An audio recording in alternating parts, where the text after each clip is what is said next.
of Maharashtra today on India Upfront. Viewers, Shiv Sena MP and Uddhav Thackeray's closest aide, Sanjay Raut, has been sent to 3-day ED custody in the multi-crore Patra Chaul redevelopment case. Now, in a nutshell, viewers, this case is really about how a very busy chaul with lower middle class people have been essentially cheated. That's what the central agency, the Enforcement Directorate, will tell you. They got cheated because the rights to develop this particular chaul so that these nearly 700 families could live a better life were in some way or the other, viewers, hypothecated on the back of kickbacks. None of these people actually got a house. Some others today, some fat cats, some important people managed to usurp this particular chaul, divert money away from it and line their own pockets. The central agency says Sanjay Raut is one of them. It will now get to grill Sanjay Raut till August 4 after winning a favorable order from one of the lower courts. The ED in its remand application said that Sanjay Raut benefited from money that was made by defrauding the Maharashtra Housing Development Authority and all its shareholders, in a manner of speaking. A builder allegedly close to Sanjay Raut, instead of developing flats for 672 poor families displaced from Patra Chaul, sold off that land to private builders. In this fraud, the ED alleges 112 crores were made by Praveen Raut, of which 1 crore made its way to Sanjay Raut. At least as of now, that's what the ED claims. ED also informed the court that Sanjay Raut used the proceeds of crime to buy several plots in Alibag and a flat in Bandra. All these are facts as they are being claimed by the Enforcement Directorate before the court today during the remand hearing. ED initially sought 8-day custody of Raut, making serious charges not just of getting financial benefits but also being on a retainer of 2 lakh rupees per month of Praveen Raut, who is the alleged kingpin of this entire scam. The agency also said that Raut and family's trips were funded by Praveen. It was some sort of a quid pro quo. They say that this Praveen Raut is nothing but a laundering front for the Sena Member of Parliament. Sanjay Raut, on his part, blamed the entire investigation on the change in government. He told the court that an old complaint was suspiciously resurrected at a time when his party was involved in elections to the post of President and Vice President of India so as to pressure him. He even pleaded on medical grounds, but all came to naught. He wanted concessions. He didn't want to be arrested. Viewers, even as the pressure built up, the Shiv Sena made it clear that they were standing behind Raut. Uddhav Thackeray first met the Samna editor's family and then made an impassioned speech about standing with his brother. Those are some of the pictures from earlier in the day. Using the dialogue of the hit film Pushpa, he reiterated that like a real Shiv Sainik, Sanjay Raut jhukega nahi. This was in a live address today. The arrest of Sanjay Raut, however, has triggered strong reactions from the opposition, which has alleged misuse of central probe agencies by the BJP, even as Sainiks hit the streets across Maharashtra. Shiv Sena, on its part, also tabled a notice for suspension of business in the Rajya Sabha, alleging an attempt to silence the opposition using the Enforcement Directorate. Now, viewers, the charges have been flying thick and fast. Here's a sample of the debate, which is rancorous. Listen in. We have been raising this issue of misuse of central agencies like ED, IT, and CBI by the government against against political opponents for the past 2 weeks. It was very obvious that Mr. Sanjay Raut was speaking against BJP, was speaking against the central government. So obviously he was being targeted. He is definitely paying the price for it, and they had already started all kinds of harassment tactics against him when this entire natak was being enacted in Maharashtra. देखिए जितने भी central investigating agency है वो independently काम करती है। अगर किसी के खिलाफ उन्हें कुछ सबूत मिल गए तो समन देखते हैं, हिरासत में लेते हैं। अब वो उनका काम कर रही है और ये अक्सर फैशन हो गई है। अगर विरोधी पक्ष क्या है तो आप यही बात करेंगे कि हमको बताया जा रहा है। अगर आप बेगुनाह है आपको डरने की कोई ज़रूरत नहीं है। What we will do, I cannot say, but I can say that we are very concerned about the misuse of the ED. Government institutions are not there to serve political purposes. They should be doing a particular job. We've got an extraordinarily selective targeting of opposition people. And I find this quite unacceptable because we are a country where democracy is a value in itself and should be preserved. Opposition voices should not be stifled for one reason or another. ED जांच कर रही है और उनके आप body language देखिए, उससे लगता नहीं है किस तरह से मफलर निकाल करके ये सब कर रहे हैं और इस तरह से कह रहे हैं कि हाँ मैं शिवसेना नहीं छोड़ूंगा। मानो ये इसलिए दबाव बन रहा है। ये वो पूरी तरह से दोषी है और ये जांच आज से नहीं चल रही है, लंबे समय से जांच चल रही है। मेरे ख्याल में कोई भी जांच एजेंसी जब किसी को हिरासत में गिरफ्तार करती है तो कुछ ना कुछ होता है।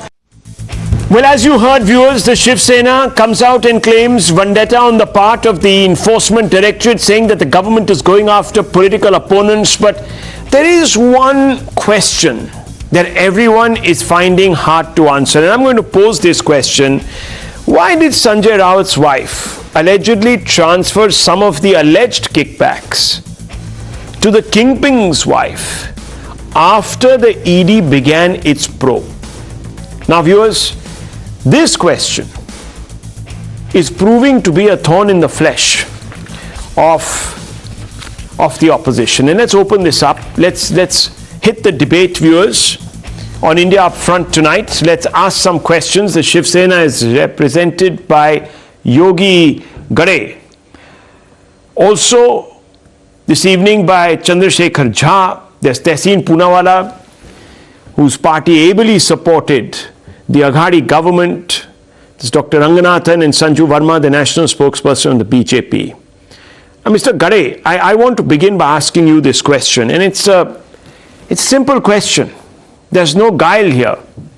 I only want to understand from you, why is it that Sanjay Raut's wife allegedly transfers some of the alleged money she receives from the Kingpin's wife right after the ED begins to probe? What does this tell you, Mr. Gade?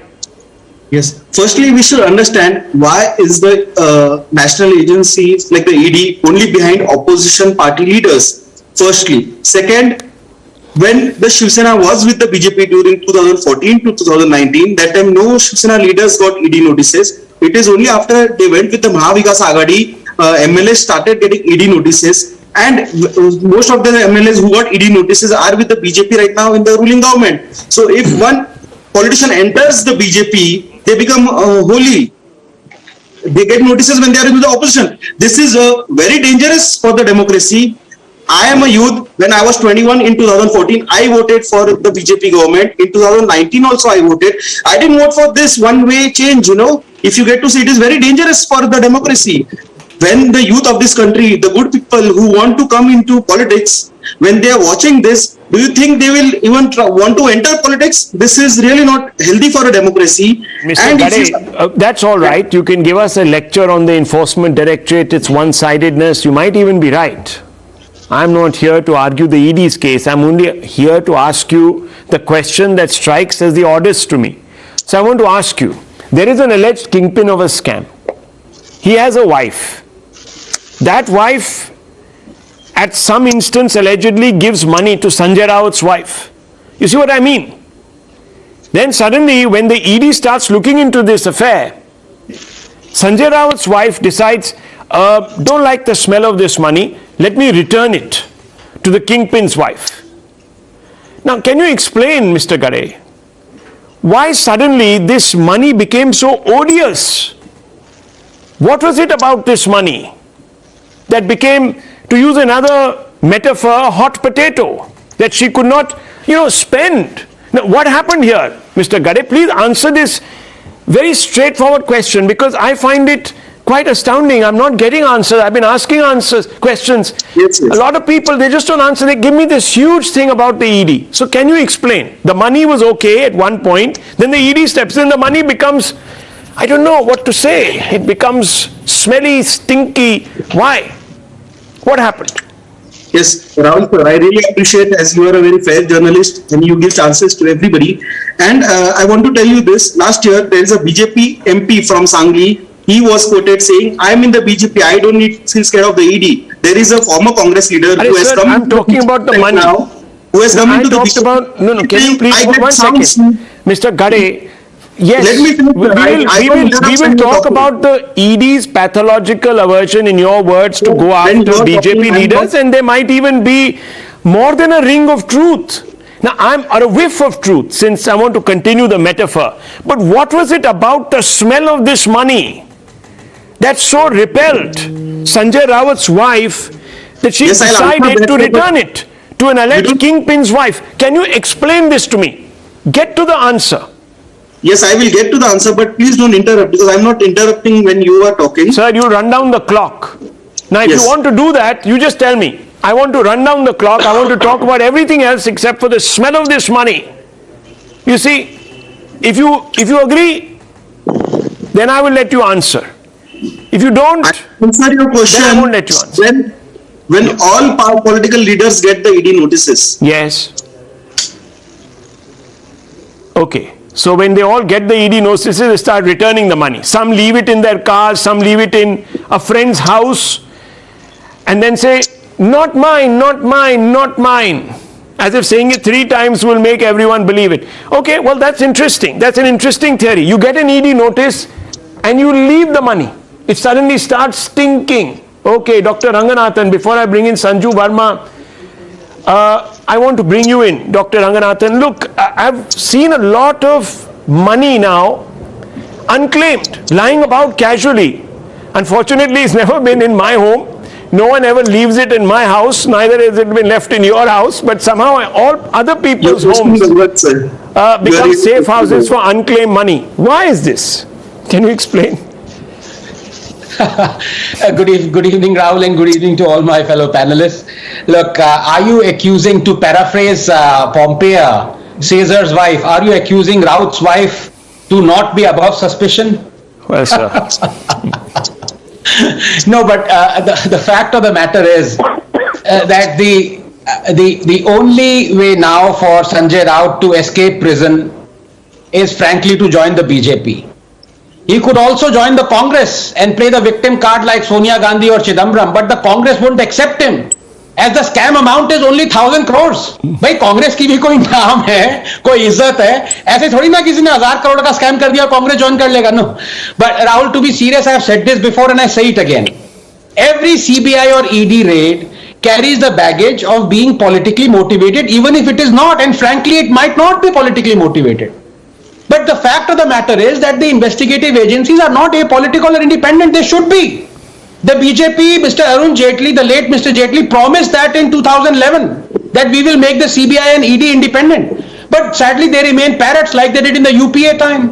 And when you domesticate a parrot, it finds its favorite shoulder, and right now the favorite shoulder is of Mr. Modi.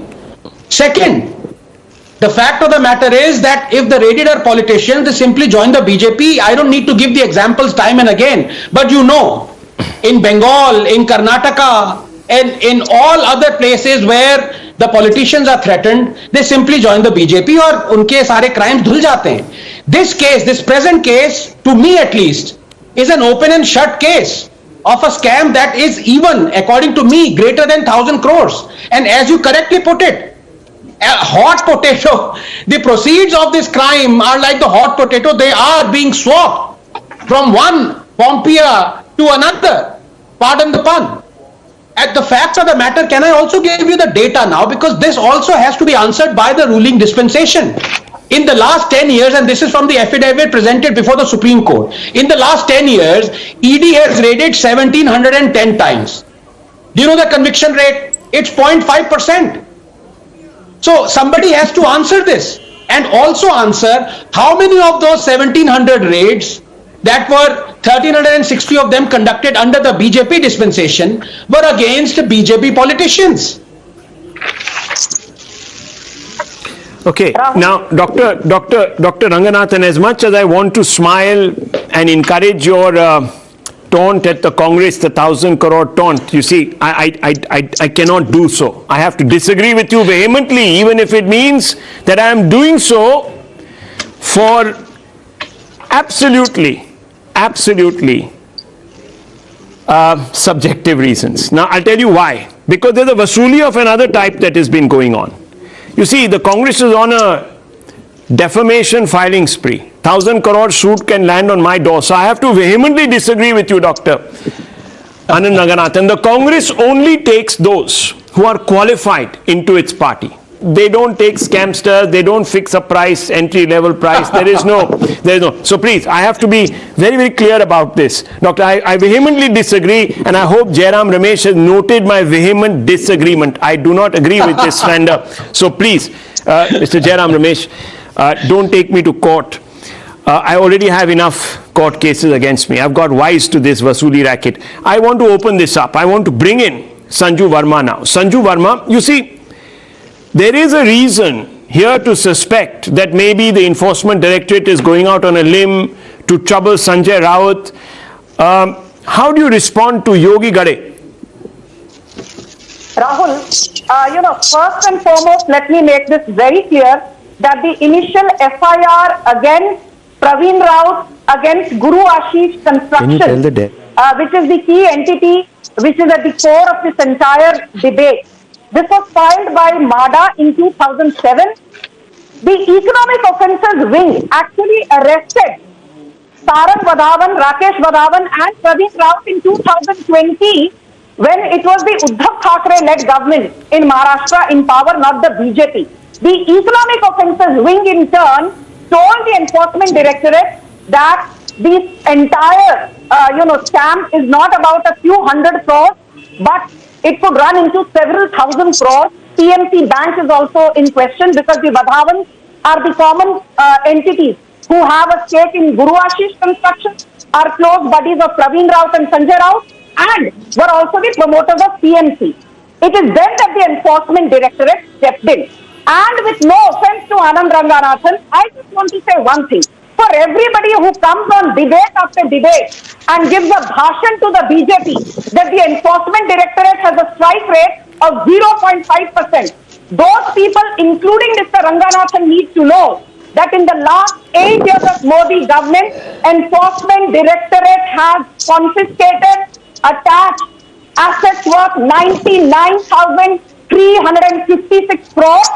Under the entire Congress regime, only 5,346 crores were confiscated. And mind you, Rahul, before people jump about Vijay Mallya, Nirav Modi and Mehul Chokshi, more than 22,000 crores which is owed by these three scamsters has been monetized and returned to banks.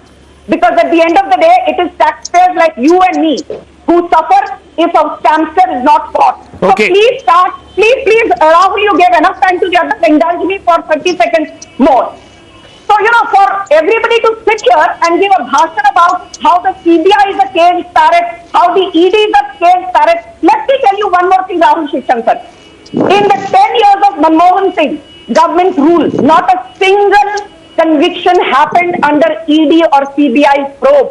And do you know how many convictions have happened? I'm talking of convictions. 23 convictions. Madam, can I ask you then? 8 prosecutions. Okay, Rahul, follow-up question. Don't interrupt the others. Can I take 20 seconds more? 888 prosecutions by the ED in last 8 years of Modi government. Okay. Only 100. We have those statistics, ma'am. They're running on the screen. But that doesn't take away from the abysmally low conviction rate. And, I'm putting your... Okay, 1 second, madam. I'm putting your entire claim to test. we have opened our call-in lines because I want to hear from our viewers tonight. After these recent cash seizures, we've seen mountains of cash coming out of associates of Partha Chatterjee in Bengal. We've seen them coming now out of 3 MLAs in Jharkhand. There's cash everywhere. So let's ask our viewers what they think. Has the ED redeemed its image in their eyes? We'll come to that because you're talking about recoveries, Sanju Verma, so we'll test that against what our viewers believe. But I want to ask you a simple question, and this is a question that I must put to you, and I will go back to the Shivshankar. I'm not happy with their response. So let me put that on record. And also, Tehseen, please listen. Will the ED pursue cases now registered against 3 Sena members, Pratap Sarnaik, Bhavna Gauli, Yamini Jadhav, with as much alacrity as they have pursued the case against Mr. Raut? This is a question, Sanju Verma, that you need to answer because these 3 people have now suddenly switched sides and are with the Shinde camp. I am very glad you asked me this question, Rahul, and without any ifs or buts, I will not shove things under the carpet. These 3 people, including Yashwant Jadhav, who is being probed by the ED, until he resigned, he was, mind you, the standing committee chairman of BMC, which is a very powerful position. Yes. The Modi government has zero tolerance for corruption. I remember when, the Yes Bank fiasco happened, people said, oh, the promoters of Yes Bank are very close to BJP top brass. Okay. He ensured that Rana Kapoor went to jail. When K.M. Ishwarappa's name came up, he said, that he's the 10% commission man or 20% commission man, an investigation against him. So you're going to continue. You're going to continue. We'll keep an eye on that. Okay. Sanju Verma says zero tolerance for corruption. Okay. Let's open this up further. Let me get in Tehseen Poonawalla. Tehseen Poonawalla, let's talk a little bit about. 1 minute, madam. 1 second. Anil Deshmukh, I'll bring you in. We are not running away from this debate. Corruption is an issue that Times Now never runs away from. Let me tell you. I want to bring in, and I'll bring you, I also bring in Dr. Ranganathan. I'll just bring them. I'll just have a first opening statement from everyone. Tehseen Poonawalla, I want to ask you. You know, the previous speaker, Yogi Gade, from your side of the fence, has said that the ED has been on a witch hunt ever since we came to power, that is the Shiv Sena under Uddhav Thackeray came to power. It's gone completely ballistic. It's being used as a cat's paw. Now, one of the people that had to quit office was Anil Deshmukh. As you know, Vasuli racket is what it was called, Vasuli Gate. Now, this is what the court said on March 18, 2022, so not so very long back. There is no reasonable explanation why there was a deviation from the guidelines issued by the Honorable Supreme Court while affecting transfers and postings during the tenure of the applicant. Prima facie, there is evidence to indicate that the applicant had exercised undue influence over the transfers and postings of police officials. This is Special Judge R.K. Rokade. He also says there is no reasonable explanation on the part of the applicant in respect of donations received through shell companies. Statement of the applicant is evasive on this aspect, adding that it can be said that a prima facie case can be made out to show that Deshmukh is actively involved in money laundering. Tehseen Poonawalla, this is the court coming up, prima facie, with this written remark. Namaskar, Rahul. Thank you so much for having me on the show. Namaskar to all my fellow panelists and to all your viewers. Rahul, the Enforcement Directorate has become a recruitment agency for the Bharatiya Janata Party. And as Dr. Ranganathan, my fellow panelists, very eruditely put it, should Sanjay Raut or Ms. Kavli, now that she joined the BJP, go ahead with the BJP, well, the recruitment agency would have done its job. So more than a parrot, it's now a recruitment agency. So therefore, I have renamed the EDBD, Bajrang Dal. It's an arm of the Bharatiya Janata Party. But let's come to statistics and data, because like Dr. Ranganathan, I'm a man of science and a man of data. Dr. Ranganathan raised very valid point. Of the number of raids, how many were on the opposition, how many were on the BJP MPs and MLAs? 905 raids on opposition MPs, MLAs, and people associated with them. 11 on those associated with the BJP. 905 to 11. Yes, Sanju Verma ji is absolutely right. 23 convictions happened during Modi ji's time. But what she forgets to add to the viewers of Times Now is all of those convictions, save one, were charge sheets filed during the UPA era that have been convicted. Now, 0.5% is the data that you've been putting out. Now, Sanju Verma cancels that and she says, look, we've got 1 lakh crore that we've seized. But this 1 lakh crore is quite frankly means nothing. It's like Anand's team Baturas, which I cannot access to sitting on Zoom or on Skype until the conviction does not happen, until I'm in front of the thali. So if the conviction doesn't happen, which is 0.5%, you may seize 10 lakh crores. You will eventually have to return it. You're not taking that money home. Now, what has been seized from Sanjay Raut before I end? Why I say it's a recruitment agency, 11,50,000 rupees. Less than the sunglasses, pens and clothes that Mr. Modi wears on one outing has been seized from his house. 1 crore rupees is the charge on Sanjay Raut. Whatever it is, he will put up his defense in court. But I reiterate, the enforcement director, the recruitment agency or the Bharatiya Janata Party. No, you're a man of science, Mr. Poonawala, but I hope it's not the science of obfuscation. So let me ask you the question once again. And let me ask it to you directly. Look, you said that the ED goes out on a witch hunt, and we have 4 viewers, Mr. Patnaik, Mr. Mihir, Mr. Rajendra and Mr. Gopinath. They're all waiting and I'm going to bring them in. But I want to ask you, Mr. Poonawala, you didn't answer my question. The ED goes after Partha Chatterjee. In your words, it's a witch hunt. He's sacked by his party. The ED then investigates Satyendra Jain. He's in hospital.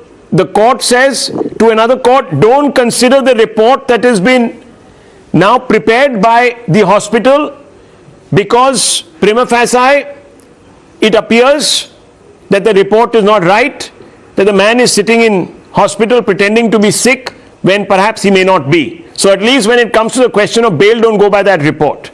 Then you have Mr. Deshmukh, who I referred to. The Shiv Sena quickly drops him like a hot potato, to continue the metaphor. Now, why is this the case? If the ED is, as you say, the Bajrang Dal extension, very quickly. It may be. And for all the 3 cases you may put, may have indulged in alleged corruption. But the courts, Rahul and you covered this, that Yapam, there is corruption, ED must investigate. How many days on Shivraj Singh Chauhan? Again, I'm asking you, is the ED, look, the ED might be selective. It might be selective. I agree with you, it might be selective. But is it right now shooting in the dark? I can't say that anymore with any conviction. Dr. Ranganathan, very quickly before I bring in the 4 viewers, Mr. Patnaik, Mihir, Rajendra and Gopinath, they're all connected to us. Yes. I'll come to you, madam. Give me 30 seconds. Yes, Rahul. You'll have all the chance. Yes. Yes, Rahul, please allow me a minute because 2 panelists here, esteemed panelists, took my name, so I need to rebut it. For the critics of the government, like when I am criticizing the government or when Tehseen is, one can be uncharitable and maybe even rude and say, "Hum bhashan de rahe hain," but the facts are there for all to see. Even you have reiterated those facts. And the facts are, the system is obviously rotten if a premier investigative agency manages a conviction rate of only 0.5%. I'm not concerned with whichever government it is under. I'm concerned with the bare fact. You cannot refute the fact by bringing in another data, which is not related to this. Number 2, and if the FIR was filed in 2007, you had from 2014 to 2019 a BJP Shiv Sena alliance government.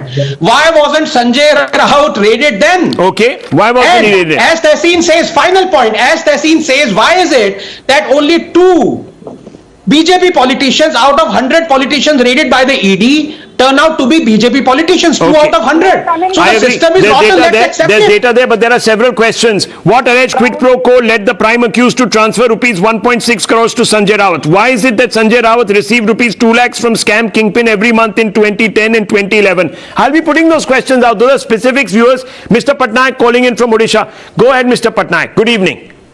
Yeah, good evening, Rahul, and all the panelists. I don't understand how these leaders sit here and don't agree to what is happening actually. Actually, it should be agreed, no? Yes, it is with proofs, with evidences, everything is going on, and shamelessly people just talk that why he has done, why I should not do. Well, that's an important point. That's one of our viewers. That's what he thinks. Mr. Mihir calling in from Kolkata. Mr. Mihir, has the ED redeemed its image? Is it a credible investigative agency? Good evening, Mr. Shivshankar. Good evening, sir. why I am telling Shivshankar, why I am not telling the first name, that I will come later. See, let me introduce myself. I am son-in-law of the great person who is a political friend of Bharat Ratna, our ex-president of India, Pranab Mukherjee. And at the time of his last moment, he has said that on principally he has supported Congress, but practically Congress has looted our country.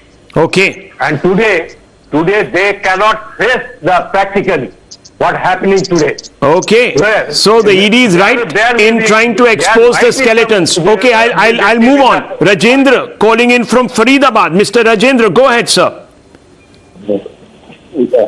Of all the people, tonight I find the otherwise articulate Mr. Anand Ranganathan getting into whataboutery. Oh, whataboutery. The police catches hold of a man with a knife and blood on his hand. And that time he says, what about the other murders? What about this? Today, let us be on the subject. Okay. Sanjay Raut has been caught and avalanche of money and property has been found in West Bengal. Okay. What about he will not lead us to anywhere today? Whataboutery is not going to work. Three callers supporting the ED and its actions. Sanju Verma may have made an impression on our viewers. Mr. Gopinath calling. Mr. Gopinath, yes, go ahead, sir, with your views this evening. Good evening, Rahul. Good evening, sir. I got only two things. Why there is no time frame is being fixed by ED Yes. to see that the people is being get arrested, put in jail. They go bail or they'll go to the doctors and they'll get hospitalized or they'll ransack the country. Yes. We are the most secretary in India. They are saying this. So you don't have a problem with the raids, party. but you certainly want action in a time-bound manner. That's what you're saying. Of course, yes. Okay. Of course, yes. Mr. Gopinath, thank you very much. Thank you. Viewers, you've heard 4 people calling in, and they've said that they don't think that the ED acts at the behest of anyone, but certainly they would want them to up their ability to nail the person they've gone after. Now that is an important distinction to be made. Sanju Verma, very quickly, you wanted to come in, you wanted to respond to Dr. Ranganathan and Tehseen Poonawalla in particular. Yes, you've got yourself on mute, Ms. Verma. Go ahead. No, I'm not on mute. Okay, Am I audible? good. Yeah, you are audible now. Go ahead. Okay. Rahul, let me be very clear about one thing. I think one very important suggestion which came across from one of the viewers was that there needs to be a time-bound probe, and I'm sure that is a feedback that we are taking on board. I just want to say one very important thing to your viewers, though I think your viewers are much smarter than everybody on the panel, because one of the viewers called out the whataboutery of one of the panelists here. I will not get into that. I just want to say one thing.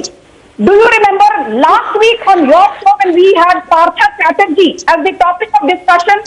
Mr. Ranganathan started doubting the bona fides of ED. Today, when the topic of discussion is corruption by Sanjay Raut and his associates, Mr. Ranganathan tries to rationalize corruption by again doubting the bona fides of Enforcement Directorate and Tehseen Poonawalla. Let me remind you, Rahul Gandhi out on bail, Sonia Gandhi out on bail, Karti Chidambaram out on bail, P. Chidambaram out on bail, Nalini Chidambaram out on bail. You represent these people on TV every second day, and you have the audacity to come here and question the bona fides of the ED. 10 seconds more, Rahul. Your viewers need to know that on July 27, 2002, in a historic judgment, the Supreme Court upheld the powers under the PMLA Act by the Enforcement Directorate, and they said Enforcement Directorate has quo voto powers to search, seize assets and make arrests. This is the Supreme Court of India. So what Anand Ranganathan says, what Mr. Gade says, what Sanju Verma says, what Rahul Shivshankar says, or Tehseen Poonawalla says, does not matter. Supreme Court has said that the Enforcement Directorate is doing a great job. Okay.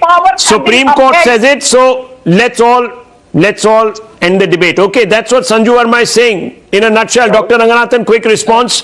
I want to bring in the other Shiv Sainik also, Chandrasekhar Jha, and some more viewers tonight. Yes. Yes, Rahul, very quickly 2 points. Let us all try and be rational and logical and unbiased. I know it might be difficult for some. Why on earth would I say ED is impartial if it is under the control of a bona fide government? On what basis will I say that ED, which is, and CBI that are controlled and not independent, are independent? Am I mad? Why would I say that? I know a political party or its representative would like to believe that the case, but then the proof of the pudding is in the eating. Look at the conviction rate, 0.5%. Can you defy that? Are you saying that data is wrong? And number two, look at, stop interrupting. Stop interrupting. I didn't interrupt you. Don't be rude. One at a time. Let him make his points. You can respond. You can respond. Rahul, all through this debate. Sanju Verma, don't lose it. Let him finish his second point and you can respond. I'll allow you to respond. You know, this kind of back office aggression doesn't help anyone. Let's be silent. Let's listen to everyone. Now, final point. Rahul, okay, did the Supreme Court say that the ED is independent? Did the Supreme Court say that the ED is independent? Show me that quote. Rahul, can I please have my say? I did not interrupt anyone. Sanju Verma, it is rude and puerile. Let him finish. You can respond right after. Bad manners. Let him finish. Let him finish, please. Yes, thank you. Yes. Yeah. Yes, it is bad manners and bad bringing up to interrupt. So let me just finish. Now, Rahul, okay, let's not get into all of that. Let's not get into all of that. People, manners, etc. etc. No, hang on. Dr. Rudeness is not a virtue. Okay, make your point. Yeah. Just make your point. Make your second point very quickly. Yeah.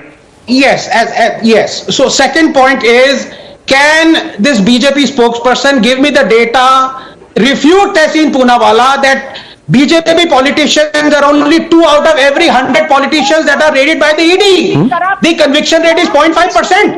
We are talking data here. Instead, you started condemning the ED. And today, instead of condemning Sanjay Raut, Anand Ranganathan, you have the audacity to condemn the ED. Your problem is you don't have a sense of proportion. Look, debate Sanjay Raut par hai, aap ED sense of proportion is not there to cushion corruption. Okay, now one minute. Let's not, yes. Rahul, either you can. Yeah, okay, one second, panelists, please, calm down. Okay, one second. Look, I think a panelist is within his rights to question the credibility of the Enforcement Directorate as well as take a position against Sanjay Raut. That's not a problem. There's no contradiction here. The Enforcement Directorate unfortunately has a low conviction rate. One second. I am questioning the independence of ED. Yeah, independence. The credibility of ED. There's a difference here. There's a difference here. Independence, he says, independence of ED. Okay, this is not about Mr. Ranganathan, Dr. Ranganathan and Sanju Verma. This is about the issue. Has the ED redeemed itself? Let's open this up once again before I bring the second Shiv Sainik, Mr. Jha into this. I have 5 viewers. I have Kiran, I have Narasimhan, I have Ajay, I have Subramanian and I have Kush. Kiran from Gujarat, go ahead with your view tonight. Rahul, मैं थोड़ा हिंदी में बात करना चाहूँगा. आप sir Hindi में बात कीजिए, गुजराती भी चलेगा, कोई प्रॉब्लम नहीं. बताइए सर. राहुल, सही में रोज की डिबेट सुन के और ईडी पार्शियल है, इम्पार्शियल है, इस पे अटैक करती है, नहीं करती है, हम लोग फेड अप हो गए. Citizen of India. Okay. Citizen of India is fed up with Tehseen Poonawalla and the Congress party talking about whether impartial hai, partial hai. They want results. And if the ED is raiding somebody and there are palpable results to be seen, India is happy. Okay. Mr. Narasimhan, go ahead, sir. Good evening, sir. I'm calling from Chennai. Yes, sir. Good evening. This is for all the panelists. See, they say that they don't, the ED or CBI, they don't touch the ruling party. They'll only be sent to the opposition party. So if ruling party is also not touched as per their statement, and if opposition party also not to be touched because their opposition, then they call it as a political vendetta, then what is the purpose of ED and CBI? So they are not, see, even if it is for opposition party only, if they are targeting, even for argument's sake, that doesn't absolve them from all the corruption charges. That's true. It doesn't. You're right. So that is what everybody is arguing. Okay. Well, some people have said, viewers, it's a game of revolving doors. Sabka time aata hai. At some time or the other, everyone has a problem. Okay, I mean, if you want to go about it that way, there's logic there too. Ajay calling in from Kerala. Mr. Ajay, go ahead. Yeah, my simple question to Mr. Poonawalla. Mr. Poonawalla, if the ED is fabricating cases against the, ruling party's opponents. Yes, sir. Why on 2015, Sonia Gandhi and their family cases, case regarding what do you call the National Herald, which was not rejected by the High Court of Delhi. That's a very astute observation. May I answer that? That's a very astute observation by Mr. Ajay from Kerala. Yes, Tehseen Poonawalla, before I bring in Shubranil and Kush, very quick response to that. Very quickly, please. Very quickly. They just wanted two relief, they got no relief. The Herald case hounds the Gandhis. Yes, but that was a matter to do with income tax. The offences in that, the scheduled offences that were later on added by Mr. Amit Shah ji and the Prime Minister. Please. Please allow me. You cannot, please, I request you, please allow me. They were not originally a part of the scheduled offences. They were passed as a finance bill, and I'll go to Constitutional Court. I just want to make one point of view, which is very important. The BJP spokesperson... Did the Gandhis get relief? Was the case closed? Quashed? Yes, no. Simple question. Because it was not an enforcement directorate case. Right. So we are talking about agencies. Please allow me one point. I've been asking you for one line. I just need one line. The Supreme Court, who everyone claims to respect out here, especially a BJP spokesperson, said in a written judgment, not an observation, that an ED director's tenure shall not be extended. 12 MPs from the opposition were suspended, and the ED director's tenure was extended for 5 years. Why has Mr. Modi done this? Can you explain, if ED is not a recruitment agency, why was his tenure extended? Viewers notice how this debate has shifted. The axis of this debate was Sanjay Raut. We are right off axis. Now we are talking about the ED. This could be a debate we could do any day of the week. We're not looking at Sanjay Raut versus the ED right now. We're looking at the ED versus the ED, or the opposition versus the ED. We're not getting into specifics. Why? Maybe the questions are a bit uncomfortable. Shubranil calling in from Kolkata. Shubramil, go ahead, sir. Yeah, good evening, Rahul. Good evening, sir. Good evening to all panelists. Yes. So my point is there might be questions against ED for its selectivity, but I don't think there should be any question being raised for the corruption the leaders have done. I agree with you. Because corruption is corruption, and it's the greatest terrorism that the country can actually be bled by. Okay, Mr. Kush calling in from Bengaluru. The last view we are taking on India Upfront tonight. Yes, Mr. Kush, go ahead. Yeah, I have 3 points. The ED or any department, they want to be fair. But any power, any government, whether it is Congress, BJP or any of the parties, I don't want to name, when they are in power, they use it to their advantage. Yes. So my request to all the panelists who seem to be 35 years plus, public is really sick. Please get us departments which are not committed to a government. We want honesty. We want honesty. Honesty first. Honesty is the best policy. I completely agree with you, Mr. Kush. Wonderfully put. Wonderfully put. Very quickly, the second Shivsainik on the show. I want to come to you, Mr. Jha. Mr. Jha, here is a question that I want to ask you. What alleged quid pro quo led the prime accused to transfer 1.6 crores to Sanjay Raut? Why did Varsha Rawat, wife of Sanjay Raut, receive 83 lakhs crores from the wife of prime accused in the Partha housing scam and then suddenly return it after the ED starts sniffing around? What happened? Why is it that Sanjay Raut received rupees 2 lakhs from the scam kingpin every month as a retainer between 2010 and 2011? Can you explain this? Mr. Jha. See, this is not the question to be commented because this matter is sub judice. Sir अभी मामला सब जुडिस नहीं हुआ, chargesheet एक second chargesheet file नहीं हुई है अभी तो सिर्फ लोग चार्जेस आप you're jumping very no you're jumping five steps ahead. Stick to this set. I'm only asking you, do you have any reasonable explanation why should a politician be even in a allegedly monetary clinch with a prime accused, a shady character in a scam? Why should that even be? How can these allegations be answered whether it has been proved or not proved or it has been disproved? Okay. You have to see the condition and the investigation process. No one is denied the fact that money came and money went back. No one is denied that. No. The BJP is selective on what grounds? Let me very clearly say, because I have been waiting for this moment to speak on this television. Now let me say, the selective appearance of the BJP against the opposition can be seen. Now let me tell you a fact clearly. Adani has been allotted a loan of 2,20,000 crores. Okay, one second. Let me come back. Adani is not here to answer the case. The Shiv Sena is to talk about Sanjay Raut. You could have investigated the Adanis if you wanted. I want to come back. No, one second, Mr. Jha. I'm not going to allow you to now once again derail this debate. Let the ED also investigate. Viewers, we've already established that the ED is selective. That the ED doesn't seem to be interested in BJP Neta. Sanju Verma has already answered that question. She says there has been record seizures, etc., etc. I don't want to go back to that old chestnut. I want to come back to you, Mr. Jha, and ask you very, very simply, why hasn't Mr. Sanjay Raut been able to explain why there was an apartment in his wife's name in the heart of Mumbai? Why hasn't he been able to explain this? This is scam. Mr. Jha. This scam happened in 2008. The FIR has been filed in 2018. For the last 4 years. Okay, nothing has happened. Last 4 years, nothing has happened. Okay, Sanju Verma, very quick, 30 seconds, and I want to wrap out and go to the next debate. Why has nothing happened over 4 years? The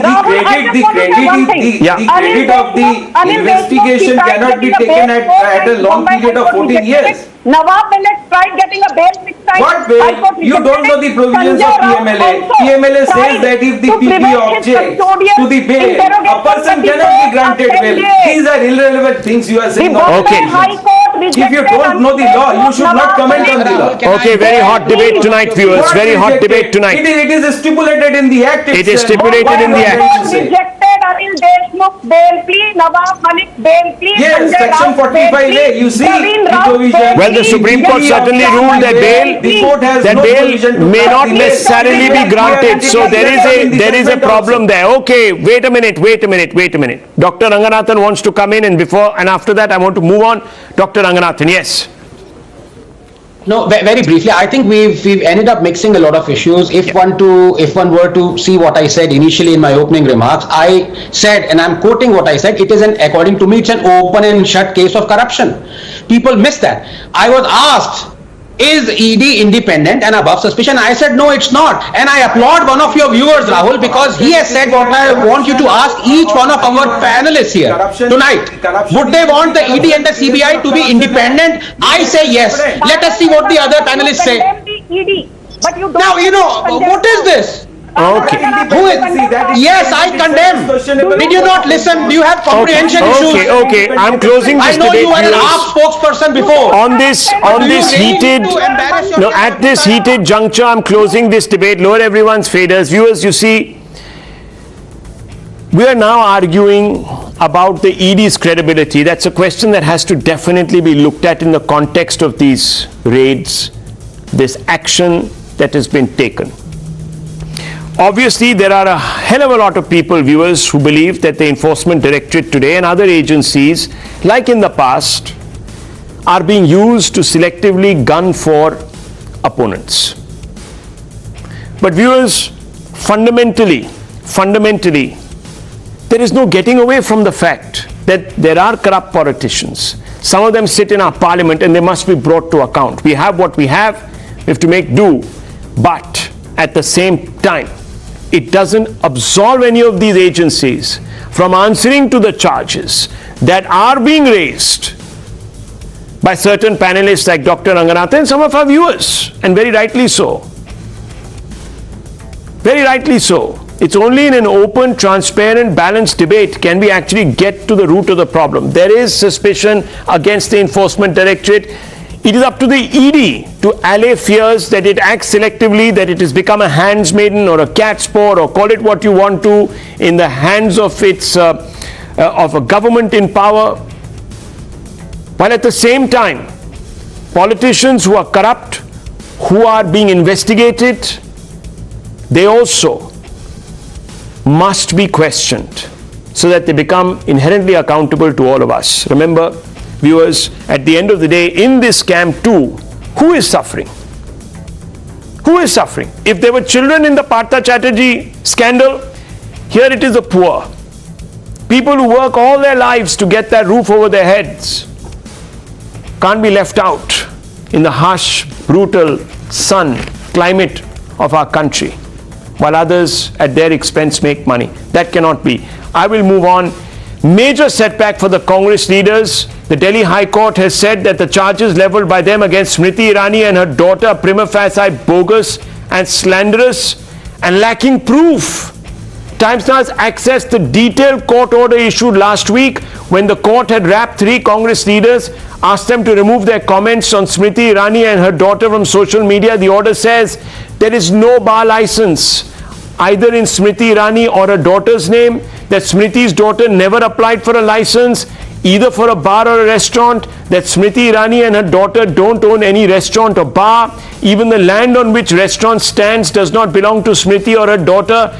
And how was a show cause notice issued by the Goa government was not, and apologies for that, show cause notice issued by the Goa government was not in her daughter's name. These are very important findings that have been put out. Remember, Smriti Irani had filed a defamation case against 3 Congress leaders, Jairam Ramesh, Pawan Khera and Netta D'Souza, among others, for alleging that her daughter ran a bar in Goa that obtained a bar license illegally in the name of a dead man.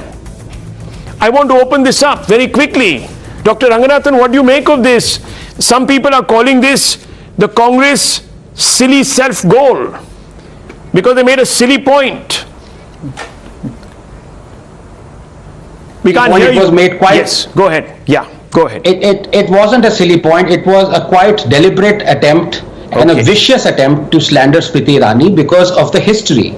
She has, defeated, pulverized their Yuva Neta. And she threatens to do it again in another constituency in which he is right now an MP and representing. The fact of the matter were already there. The High Court has simply ratified those facts. And the facts would have been clear to everyone had the congressmen been more careful. Now, leave alone Smriti Irani or her daughter running a bar. Now, these 2 guys are going to be behind bars. But I just hope that unlike Shri Arun Jaitley and Shri Nitin Gadkari, who pardoned their accuser, Arvind Kejriwal, who had, accused them of wrongdoing and of slander and slandered them, and the cases were of 20 crores, and they just let him go away with a mere sorry and an apology, and he's out to, slander other people again. I just hope Ms. Smriti Irani takes this to the logical conclusion. Because here it's not just about Smriti Irani being a politician. Her daughter was slandered. Her daughter has got nothing to do with politics. And when you lie, I know it comes as an easy job for Mr. Jairam Ramesh and Mr. Khera because they're a landfill of lies. And every now and then, the methane self-ignites, so they can't help it. So this time I just hope it is taken to the conclusion the defamation suit is of 2 crores. I hope both Mr. Khera and Mr. Jairam Ramesh have that kind of money. And if they don't, dare I say that the Congress has to perpetrate another scam. Okay, well, those are very, very harsh comments against the Congress party. The question remains, Smriti Irani exposed Gandhis on National Herald recently. Within days, the Congress came out with this allegation. The court doesn't quite agree, wants these Congress netas to respond to Smriti Irani in court as an interim, delete all those social media posts. That's also not been happening. They've said that if these leaders don't do so themselves, then the court will get the social media platforms to do so. But the question remains, has the Congress retaliated with slander only because Smriti Irani stood up to the Gandhis? That's the fundamental question. That will remain unanswered tonight because we've run out of time, viewers. I leave it at that. The news hour with Navika Kumar coming up. Stay with me.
stories on the show tonight, viewers.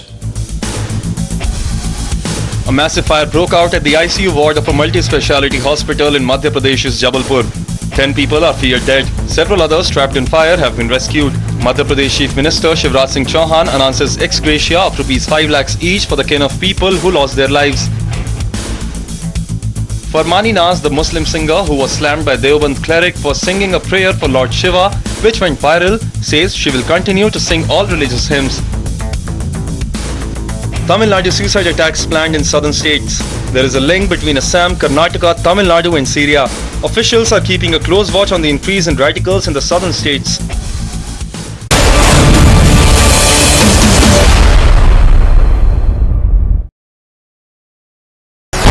The most pressing issues, the most informed minds, free and fair exchange. Converse India with Rahul Shivshankar. 3-4 ತಲೆಮಾರುಗಳಿಗೆ ಆಗುವಷ್ಟನ್ನು ನಾವು ಮಾಡಿಕೊಟ್ಟಿದ್ದೇವೆ ನೆಹರು, ಇಂದಿರಾ ಗಾಂಧಿ, ಸೋನಿಯಾ ಗಾಂಧಿ ಹೆಸರಲ್ಲಿ.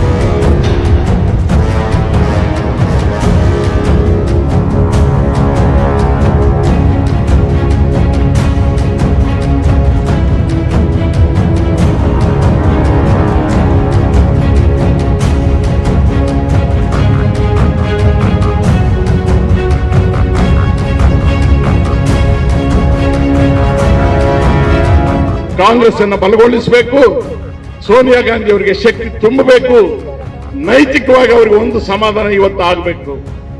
ನನಗೆ ಒಂದು summons ಕೊಟ್ಟಿದ್ದಕ್ಕೆ ಕಾಂಗ್ರೆಸ್ನ ಕಾರ್ಯಕರ್ತರು ದೇಶಾದ್ಯಂತ ನನ್ನ ಜೊತೆಗೆ ನಿಂತಿದ್ದಾರೆ. ನನ್ನ ಗಂಡನ ಪ್ರಾಣ ಕಳ್ಕೊಂಡಿದ್ದಕ್ಕೆ, ನನ್ನ ಮಗನ ಕಷ್ಟಕ್ಕೆ, ನಮ್ಮ ಅತ್ತೆಯ ಕಷ್ಟಕ್ಕೆ, ನೆಹರು ಮಾಡಿದ ಕಷ್ಟಕ್ಕೆ ಈ ದೇಶದ ಜನ ನಮ್ಮ ಋಣ ತೀರಿಸಿಕೊಳ್ತಾ ಇದ್ದಾರೆ ಅಂತಕ್ಕಂಥ ಒಂದು ಸಮಾಧಾನ ಇವತ್ತು ಸೋನಿಯಾ ಗಾಂಧಿ ಅವರಿಗೆ ಆದ್ರೆ ನಾವೆಲ್ಲರೂ ತಿಂತಕ್ಕಂಥ 2 ಹೊತ್ತಿನ ಊಟ ಸಾರ್ಥಕ ಆಗುತ್ತೆ.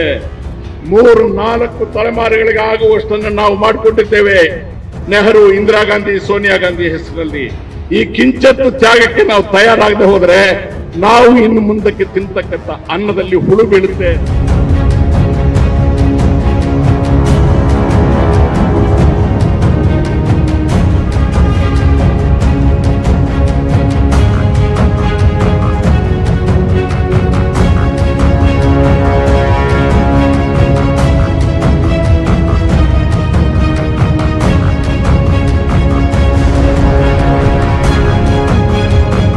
He has openly confessed, he has openly admitted.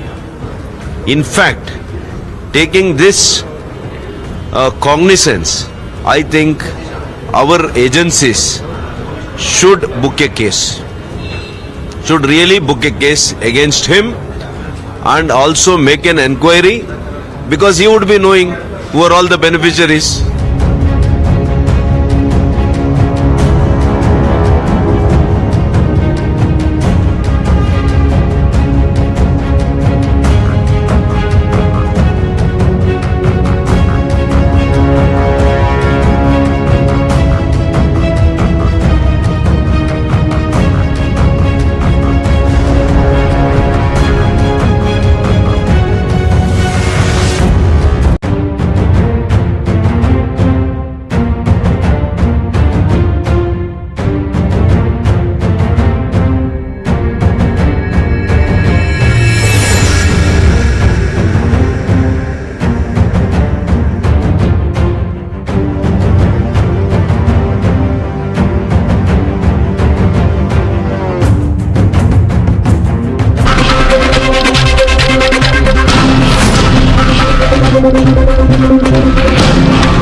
gentlemen, in the last few days, the Enforcement Directorate seems to be cracking down on corruption in full force, and caught in its crosshair are 4 political parties in the country. Let's begin with the man of the moment, Sanjay Raut. He was arrested late last night in Mumbai in the 1,034 crore Patra Chaul redevelopment scam. He was remanded to ED custody for the next 3 days till 4th of August after the agency contested that Raut and his family directly benefited from money that was earned by defrauding the Maharashtra Housing Development Authority. 672 families were robbed of a dream of a home because of people like Raut, alleged the Enforcement Directorate. While the court did not buy the ED's argument completely that Sanjay Raut did not cooperate in the probe, Sanjay Raut for his part blamed the entire investigation on the charge that the government in the state was now taking action against him to settle political scores. A sentiment that was echoed by the man he's been loyal to through thick and thin. Uddhav Thackeray met Raut's family this morning and minutes later held a news conference where he could not stop heaping praises on Sanjay Raut. A dear friend, a true Shivshankar, a loyal soldier, all those adjectives used to describe a man facing corruption charges. And not just that, he said, virtually picking out the Pushpa dialogue, कि वो झुकेगा नहीं. Listen. नहीं, मुझे संजय राउत पर अभिमान है और बाला साहब का असली सैनिक सिर्फ वो पिक्चर देखने के लिए ठीक है, पुष्पा झुकेगा नहीं, लेकिन ये झुका नहीं. जो झुकने वाले थे वो हमाम में चले गए और झुकने वाला कभी शिवसैनिक नहीं हो सकता. जो भी लोग कह रहे थे कि हम बाला साहब की जो भी हमारे पास एक शिक्षा थी, शिक्षा अपने मराठीतली ने शिकवण ज्याला म्हणतो, उसके ऊपर हम हमारा आगे की दिशा तय कर रहे हैं, तो ये बाला साहब ने दिखाई नहीं, दिशा नहीं है. जब सेकंड वर्ल्ड वॉर चल रहा था तो हिटलर एक समय ऐसे आया था कि अब उस वक्त लग रहा था कि शायद हिटलर जीत जाएगा, पूरी दुनिया को अपने कब्जे में ले लेगा. तो उस वक्त डेविड लो मतलब हिटलर बॉम्ब डालता था और डेविड लो एक कार्टून निकालता था और वो कार्टून का जो एक परिणाम हुआ करता था वो बॉम्ब से भी ज्यादा होता था. और ऐसे कहा जाता है कि हिटलर ने उस वक्त अपने सारे लोगों को कहा था कि ये व्यक्ति है कौन, है कहाँ, इसे लेके आओ, जिंदा या मुर्दा जैसे है उसे लेके आओ. तो यही होती है जो तानाशाही की बात होती है. जब सारे लोग अपने गुलाम होते हैं तो कुछ दिन के लिए जब तक उनका उपयोग आपके लिए होता है तब तक वो गुलाम अच्छे लगते हैं, बाद में गुलाम जब उनका उपयोग नहीं रहता है वो नहीं करते. Raut's arrest is the latest in a series of investigations across the country by the Enforcement Directorate. In West Bengal, sacked TMC Minister Partha Chatterjee has been in custody for sitting on mountains of cash and gold that would perhaps put some jewelers to shame. The sacked minister today denied having any link with the huge cash pile recovered from his associate's residence. He repeated, "It's not mine," vehemently on camera. In Delhi, Aam Aadmi Party's Minister Satyendra Jain was handed a setback by the Delhi High Court last week when they said the state-run LNJP hospital's report would not be considered as a certificate of Jain's medical status. And in Jharkhand, 3 Congress MLAs are behind bars after they were caught with 49 lakh rupees in cash in a car in West Bengal. And what's interesting is at the nub of it all, the BJP finds itself accused of running its political opponents down via these central agencies. The same allegation repeated, no matter the case, no matter who was accused, no matter which state it was, and what the political affiliation of the people under investigation. And as far as Sanjay Raut is concerned, ladies and gentlemen, he's so sure this is a witch hunt that his body language exudes it. A fist bump, a sign of victory, no creases on his forehead, no beads of sweat, and the swirling of saffron scarf in the air to assert his Hindutva credentials. So the legitimate question that we're asking on the Newshour tonight, is this bravado a mask for graft taint? That's the question and that's the debate. Raut Chaul Gate. That's the hashtag and the debate coming up on the other side. You're watching the News Hour at 9. Debate number 1 on Times Now. Super Prime Time. And joining me tonight, Reena Gupta of the Aam Aadmi Party, Kishore Tiwari, leader of the Shiv Sena. Also joining me tonight, Sanjay Raut of suspended Congress leader. I love to call him that.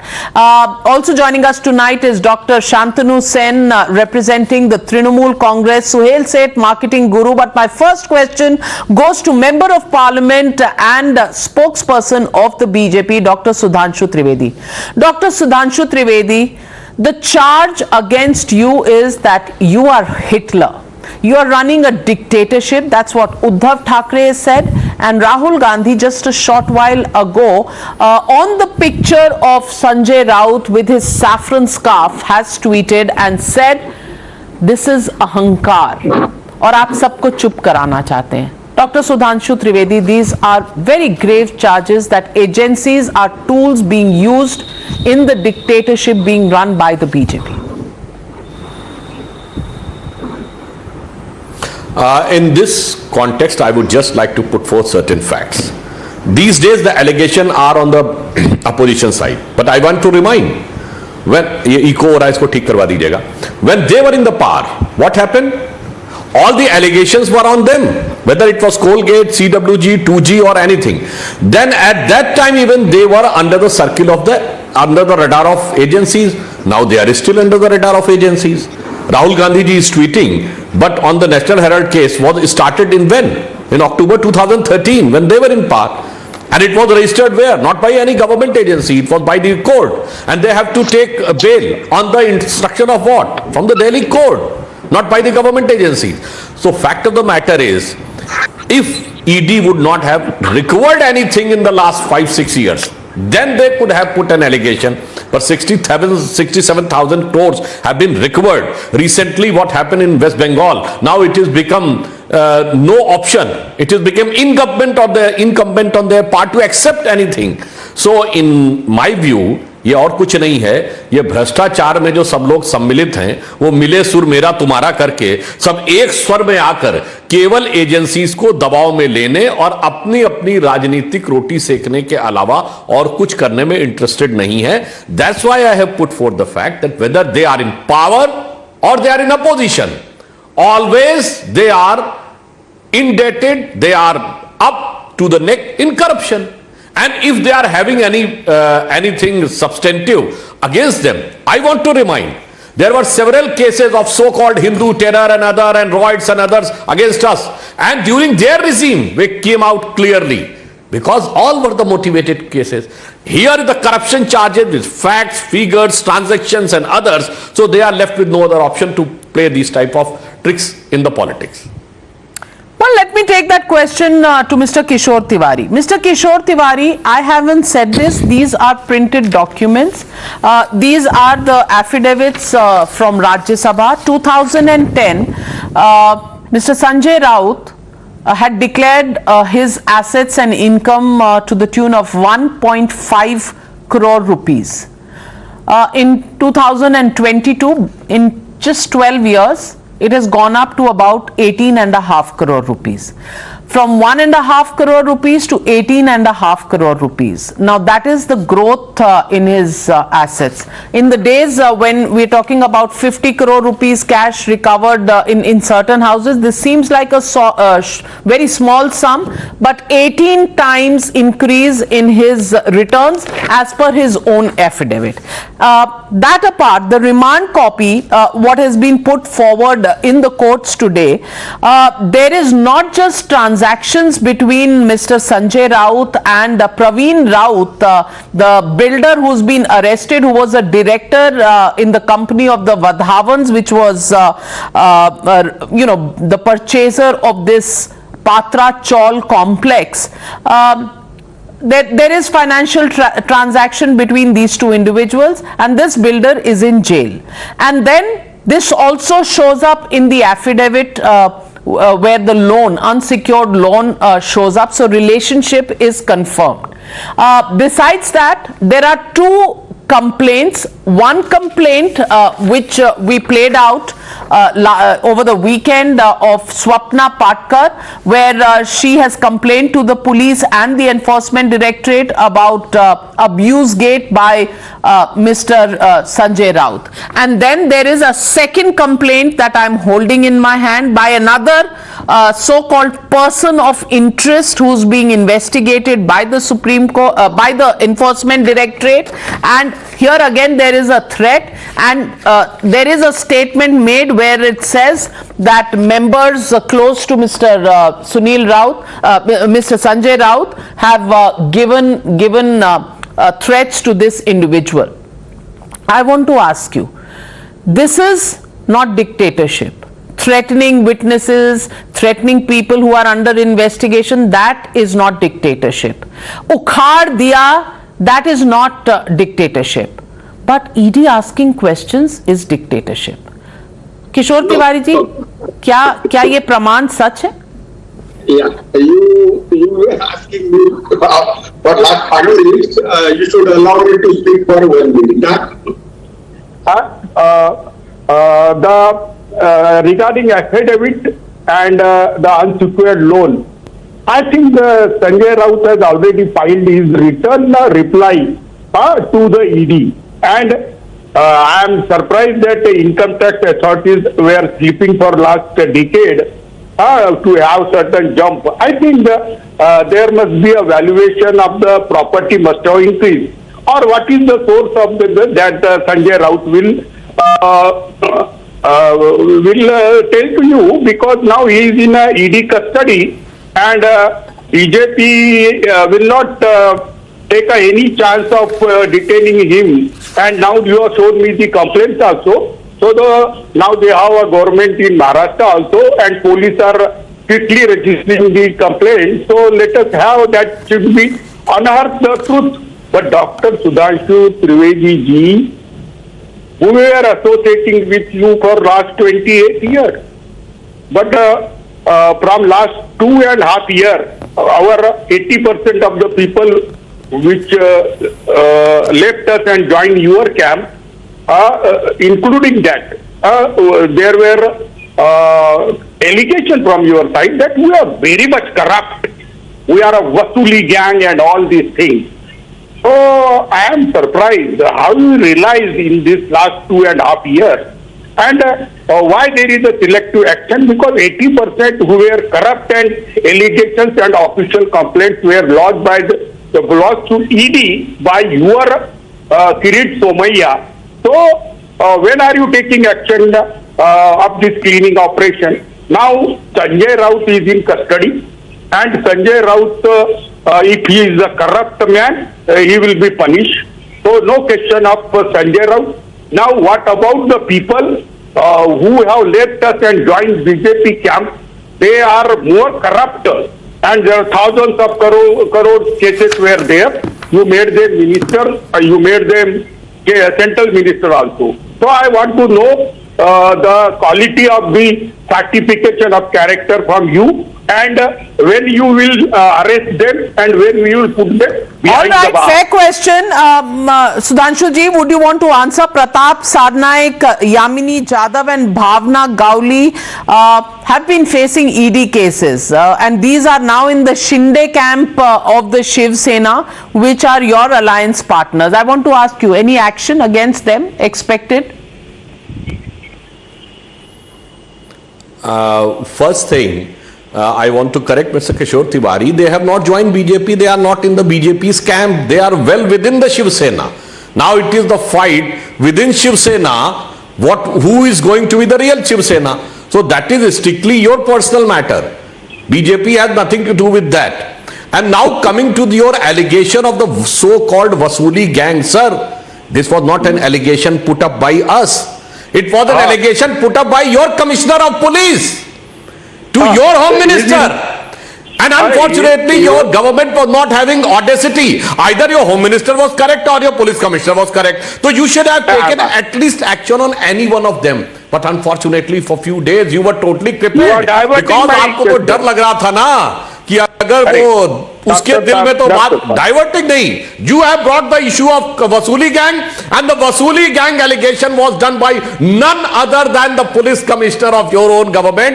और आप इसलिए हिम्मत नहीं कर पाए क्योंकि आपको पता होगा कि उनके दिल में इतने राज दबे हुए थे. अगर हिम्मत करते तो शायद दोनों ही पूरी तरीके से सामने आ जाते. So as far as it is concerned, this is the only example in the entire India's political history. Reena Gupta raising her hand. Reena Gupta ji. One sentence. Okay. All right, Sudhanshu ji. But just one sentence. This is the only example in the democratic history of India in which the allegation of corruption was raised on the Home Minister by the police commissioner. You cannot sort any example and then you are putting blame on us. This is ridiculous. By the blessing of central agency. सब कुछ ही central agency के साथ हो रहा था. तो किशोर तिवारी जी, आपकी सरकार 2.5 साल कैसे चल रही थी? यही दररोज रेड, दररोज करप्शन के चार्जेस, दररोज वो पार्टी को फोड़ना. अरे बहुत तकलीफ में दिन गए. कोरोना में भी ये हमको छोड़ नहीं रहे थे. हमारे उद्योग जी बीमार थे तब भी नहीं छोड़ रहे थे. पाप है इनके. I want to get in Reena Gupta ji. Reena Gupta ji, when Sanjay Raut in Samna wrote उखाड़ दिया, nobody saw any ahankar or any arrogance in that action. But today when the ED or other agencies are taking action, it seems like there's dictatorship and there's arrogance that is involved in this action. And may I bring to your notice that whatever is happening under the aegis of the court now. The matter is in court. Sanjay Raut has been arrested. Courts are looking at the matter, and it's not just a question of putting something by a central agency. It has to be ratified by the courts, and in the courts it's not just about the 672 tenants of the Patra Chaul area who are still awaiting their homes. It's also an allegation of land being purchased, 8 plots of land being purchased in Alibag by paying cash. And there is the witness statement or the person of interest who has, I don't know, but it is a claim that is being made that information has been given that even the Patra Chaul homes were paid for, pittance paid, 10% paid in check amount and the rest paid in cash. Shouldn't agencies inquire and investigate these matters? And let's come to the issue of Mr. Satyendra Jain. It is the court which has said that do not believe LNJP hospital certification on the health of Mr. Jain. It's a startling observation by a court. Why just blame agencies? I think anybody who is corrupt should be put behind bars. No matter which political party they are from, if they are corrupt, they should be put behind bars. But why is it, Navika, that we only see leaders of the opposition party who have cases of ED against them? Since the time Mr. Modi has come to power, there have been 5,400 cases by ED, only 23 conviction cases. No, there is a very wrong idea being floated around that कितना पैसा सरकार ने वसूल लिया, ये corrupt लोगों का पैसा वसूल लिया. This is provisional attachment. So unless these cases are proved in the court of law, which we have seen that only 23 cases have been proved in the court of law, this money actually goes back to the person that was accused. And as soon as, I can name hundreds of examples, as soon as these leaders join the Bharatiya Janata Party, all the cases against them are dropped, be it Mukul Roy, be it Hemant Vishwa Sharma. And what about all the cases against the BJP leaders, be it the Yapan scam, where 30 witnesses actually died, be it the cases against Mr. Yedurappa, be it the cases against Mr. Nishank Pokhriyal. So there is like a long laundry list of BJP leaders who have been involved in scams. There is a long list of friends of BJP, whether it's Nirav Modi, Mehul Choksey, Adani ji, on whose court a couple of months ago 26,000 crore worth of drugs were found. Why is it that the ED is not used in any of these cases? Now coming to Mr. Satyendra Jain, this is an 8-year-old case. Now for 8 years, you've not been able to file a charge sheet. And last week when they filed the charge sheet, and Navika, I'm quoting, the court said आपको chargesheet file करनी नहीं आती क्या? पहली बार chargesheet file कर रहे हैं, photocopy लेके आ गए, ढंग से चार्जशीट फाइल करिए. So these are statements. But then the same court took cognizance of the charge sheet and admitted it. And also in the case of Mr. Raut also, Navika, the FIR was filed in 2018. तब तो ये सारे दोस्त थे, तब तो कोई arrest नहीं हुआ. अब शिवसेना और भारतीय जनता पार्टी अलग अलग हो गए, तो मिस्टर संजय राउत को अरेस्ट कर दिया. The point that I'm trying to make is that the same yardstick should be used for everybody. If you have these raids, then you prove the charges. Don't let the cases drag on forever. Don't try to bring down, governments in opposition states, because that is all you're doing. You're trying to use ED to bring down MLAs from the opposition states. Let me get in Suhail said. Suhail said, is this dictatorship? Is this selective action? Is it only the opposition that is being targeted for political vendetta? Mountains of cash notwithstanding? So let me take, now you have to give me some time, because I'm non-political. Everyone here has a vested interest. Sanjay has suspended animation. So let me lay down the grounds. Kishore Tiwari is absolutely right. When they are with him, they're corrupt. When they're with another party, they're not corrupt. Fair. But you admit that they're corrupt? Should there be no action against corruption? Reena Gupta very validly said that if someone is corrupt, hang him. I'm saying don't hang him, shoot him. I'll tell you why. Sanjay Raut has played with people's livelihoods, he's played with their dignity of life, and most importantly, he's played with their housing. The slum rehabilitation scheme in Maharashtra is a racket that has been run for years. MHADA knew in 2008 that Sanjay Raut and his people were running this goddamn racket. In 2017, they filed the charge sheet. That's when they took him to court. So MHADA should also be hauled up. Tiwari ji, Hammam mein sab nange hote hain. But that doesn't mean the hammam and the marsh needs not to be cleaned. I'm delighted that Modi is a dictator. India needs a dictator to clean up everyone. And if in the process he also cleans up his own party, it'll be a great tribute. I have a lot of time for Sudhanshu, but only in one area he's wrong. You never go to bed with someone who's corrupt if you think you're clean. So don't say because he belongs to Shinde and doesn't belong to us and he's not a BJP member, we have no responsibility. You have a responsibility. I will say this today publicly, Navika. Post-independent India, this is India's cleanest union cabinet. Not one person is making money. Are other people making money? I don't know and I don't care. Having said that, all the people on this panel, whether it's Kishore, whether it's Sudhanshu, whether it's Reena, understand that political corruption must be stemmed, must be stomped. Shantanu is from Bengal. I'm from Bengal. You know something? The communists were lazy, were stupid. They were personally not corrupt. Buddhadev lived and died in penury. I mean, I don't know if he's dead, but lived in penury. Pramod Dasgupta lived and died in penury. Mamta Banerjee, who I've known because I'm from Calcutta, from Bengal, I don't think she's personally corrupt. But did she not know about Partha Chatterjee? Everyone did. Now when Partha Chatterjee's been caught out, you say that he doesn't belong to us, then you wash your hands off. This is ridiculous. I'm delighted that the Enforcement Directorate is hauling all these rascals up as they should. Why should you say Enforcement Directorate? Unparliamentary language. Unparliamentary language. No, will not rascals go is on perfect record. English. I mean, rascals is in the Webster Dictionary and in the Oxford English Dictionary. Don't count me on English. I'm the Shashi Tharoor of television. So now let me tell you another thing, which is a very important thing to say. Navika, this country has seen a nexus of two types. A nexus between politicians and real estate owners, which Tiwari ji will admit to.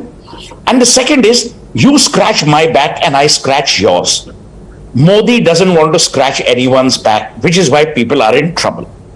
There is no family, he's not bothered, you can do what you want. Finally, everyone has been abusing the Enforcement Directorate. Everyone has been saying the Enforcement Directorate is, but the Enforcement Directorate is chosen by a panel of three people. One is the leader of the opposition, one is the Prime Minister of India, and the third is the Chief Justice of India. Also, if you are unhappy with the Enforcement Directorate, if you think the Enforcement Directorate is corrupt or is doing something illegal, take them to the courts. You won't take them to courts? No, they took them. You tell me. They One minute, Navika, you tell they me. took the how ED does to the- one court, minute, Navika, Suhail. you tell me, how 242 does the petitions, common man- including Congress netas like Mr. So Karti I'm asking Chidambaram. you only one thing, and I asked this of Reena, I asked this of Kishore, of Sudhanshu and Shantanu. If you want to restore faith in the common man in this country, of his political leadership, there are only two ways. One is when leadership behaves by example, and two, when leadership that it goes rogue is punished.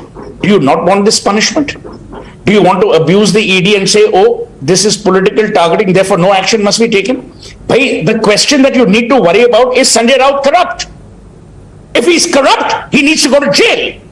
It doesn't matter whether ED picks him up or the goddamn fire brigade or the goddamn Suhail Seth. How does it matter? The point, Kishore, is it's a valid point.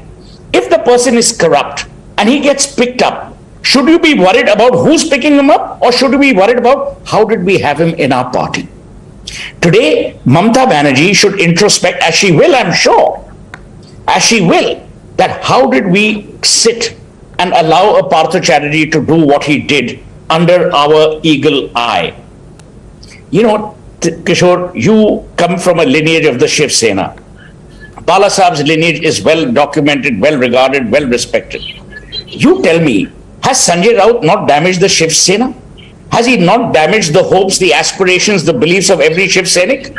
Has he not hurt those people? You can't be brazen when you're corrupt. You be brazen when you're Navika Kumar. You don't be brazen when you're corrupt. When you have a वो दाढ़ी में तिनके की बात होती है. अरे आपने इतना पैसा कमाया है, ये पैसा इन्फोर्समेंट डायरेक्टरेट को मिला है, उसके बाद आपको ये चिंता नहीं कि उस आदमी ने पैसा गलती से बनाया है, आपको ये चिंता है कि मोदी ने क्यों हमारे पीछे इन्फोर्समेंट डायरेक्टरेट भेजी, तो मोदी आपको क्या देगा? Fair point, and let me add, Suhail said, it's not just the tenants who haven't got their homes, it's also the PMC investors, people who had their deposits in the PNC bank. The Vadhavans and the Divans were the Vadhavans are the company that got this entire contract, and that is who Mr. Raut is accused to be doing business with, because Praveen Raut, the builder under arrest who had transactions with Sanjay Raut, was actually a director on the company of the Vadhavans. So nobody here. I'm telling you there is a nexus, Navika. This is not a new nexus. Please. Modi took over in 2014. Are you assuming that before 2014 there was no corruption? There was. But there was no media and there was no ED that was used because everyone believed in quid pro quo. Today, Modi doesn't believe in quid pro quo. Well, that's not true. So remember 2010, 2009, when we brought out the 2G spectrum scam and the CWG scam and the Colgate scam and the Antariksh Devas deal. That was times now. There was media even then. But, well, these cases took ever so long and kept staying in files. But I want to get in Dr. Shantanu Sen. It's a very valid point. Today, people who are citizens of India, people who are looking for jobs, what will you answer them? Forget what you have to say to other political parties and the leaders of political parties. What will you say to the people who were looking for jobs and who had to pay bribes of 3 lakhs, 5 lakhs to get a job? And you're the party that picks up the issue of unemployment ever so much. What will you respond to them? What will you say to people who do not have 2 square meals in a day to eat, when mounds of cash is found in the associates of your minister's house? Will you go and tell them that for 5 days we didn't take action because we were assessing? Dr. Shantanu Sen, this is beyond politics. This is beyond politics. This is about the conscience and the collective conscience of the nation called India in the 75th year of its independence.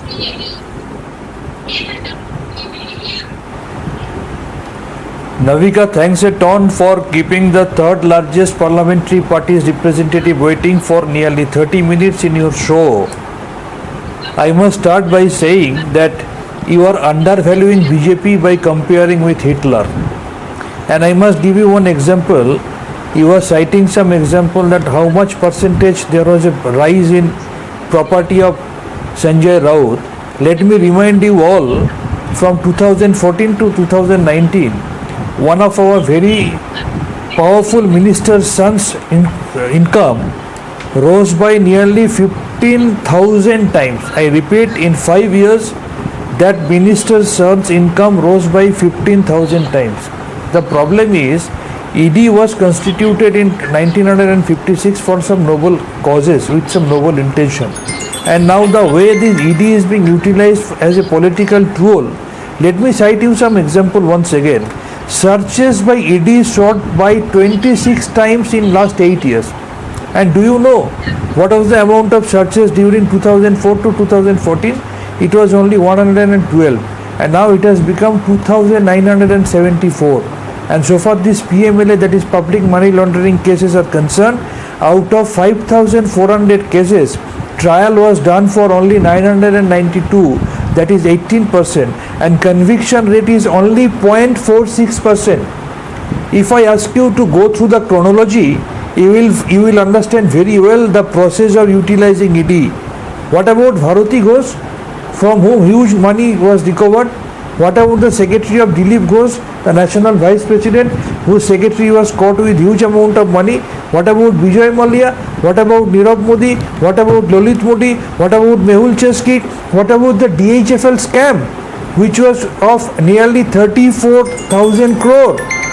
And from there BJP got a donation of 27 crore. What about the RKW developer, which gave a donation of 10 crore to BJP? What about ABJ CPR scam? What about BAPOM scam? What about former Education Minister Mr. Pokhriyal ji? Enter BJP is entangled with corruption.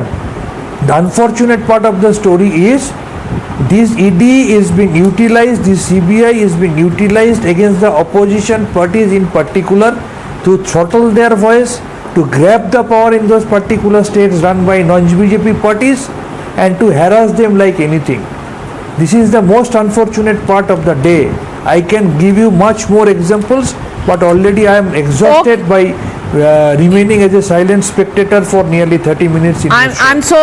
I'm sorry, but the story really, the latest development was Maharashtra. So I gave the first opportunity to Kishore Tiwari, but this is not part of my arrogance. It was just meant to be, as a journalist, the biggest news of today, and I was going by the dictations of the news. But pardon me, if it has caused you any distress, Dr. Shantanu Sen. But you've raised some important questions. I want Dr. Sudhanshu Trivedi to respond to them. As far as Shantanu Sen ji is concerned, the number of allegations which has tried to put over BJP leaders were always proven false, and even some of them which he was mentioning, I am not repeating those things, it was at the time of UPA and they are not able to even file a case. And from their fig of imagination, they are trying to put these things as this is corruption, that is corruption, and this and that. But I would like to say, sir, you are the third largest party, but you have become the largest party in terms of showing the corruption when so much of bundles of rupees had been unearthed by ED. और मजे की बात यह है कि पार्थ चटर्जी ने कहा कि अर्पिता मुखर्जी के घर से मिला पैसा मेरा नहीं है, और ममता बनर्जी जी ने कह दिया पार्थ चटर्जी मेरा नहीं है. मगर इतना कहने मात्र से काम नहीं चलने वाला है. At least if something substantive should have come, then TMC should have been the last party to put an allegation when so much of so things in visibility has come in front. Now coming to the other aspect, again I am saying what Suhel Seth ji has said. अरे भाई, पहले इसलिए cases नहीं होते थे कि हम तुम्हारे लिए, तुम हमारे लिए. All parties were joining hands together. So though nobody was interested in digging up the corruption of the others, but the scenario has changed after Modi ji has come into power. And you look, Navika ji, you look at the change of the instance, the Aam Aadmi Party, which has come in the power with giving so much of tall claims that we will remove corruption. Now they are giving cover fire to the corruption. And not only this, as soon as the CBI has started investigation on the liquor policy, they have rolled back. ऐसा तो आपने कभी सुना ही नहीं होगा. अगर policy सही थी तो रोल बैक क्यों किया? और मजे की बात यह, जो सबसे ज्यादा जिन्होंने यह वर्ड यूज किया था, सारी संसद चोर है, सारी संसद चोर है शब्द यूज किया था, वो भी साथ में आ गए. तो there is nothing but it is the chorus of all the corrupt people who are trying, and they are having one common bonding factor, that is nothing but jealousy and contempt to Shri Narendra Modi. But Narendra Modi ji is committed with a firmness that he is ready to clean up the system, howsoever strong resistance may be, and this is the biggest pain which they are having in their heart.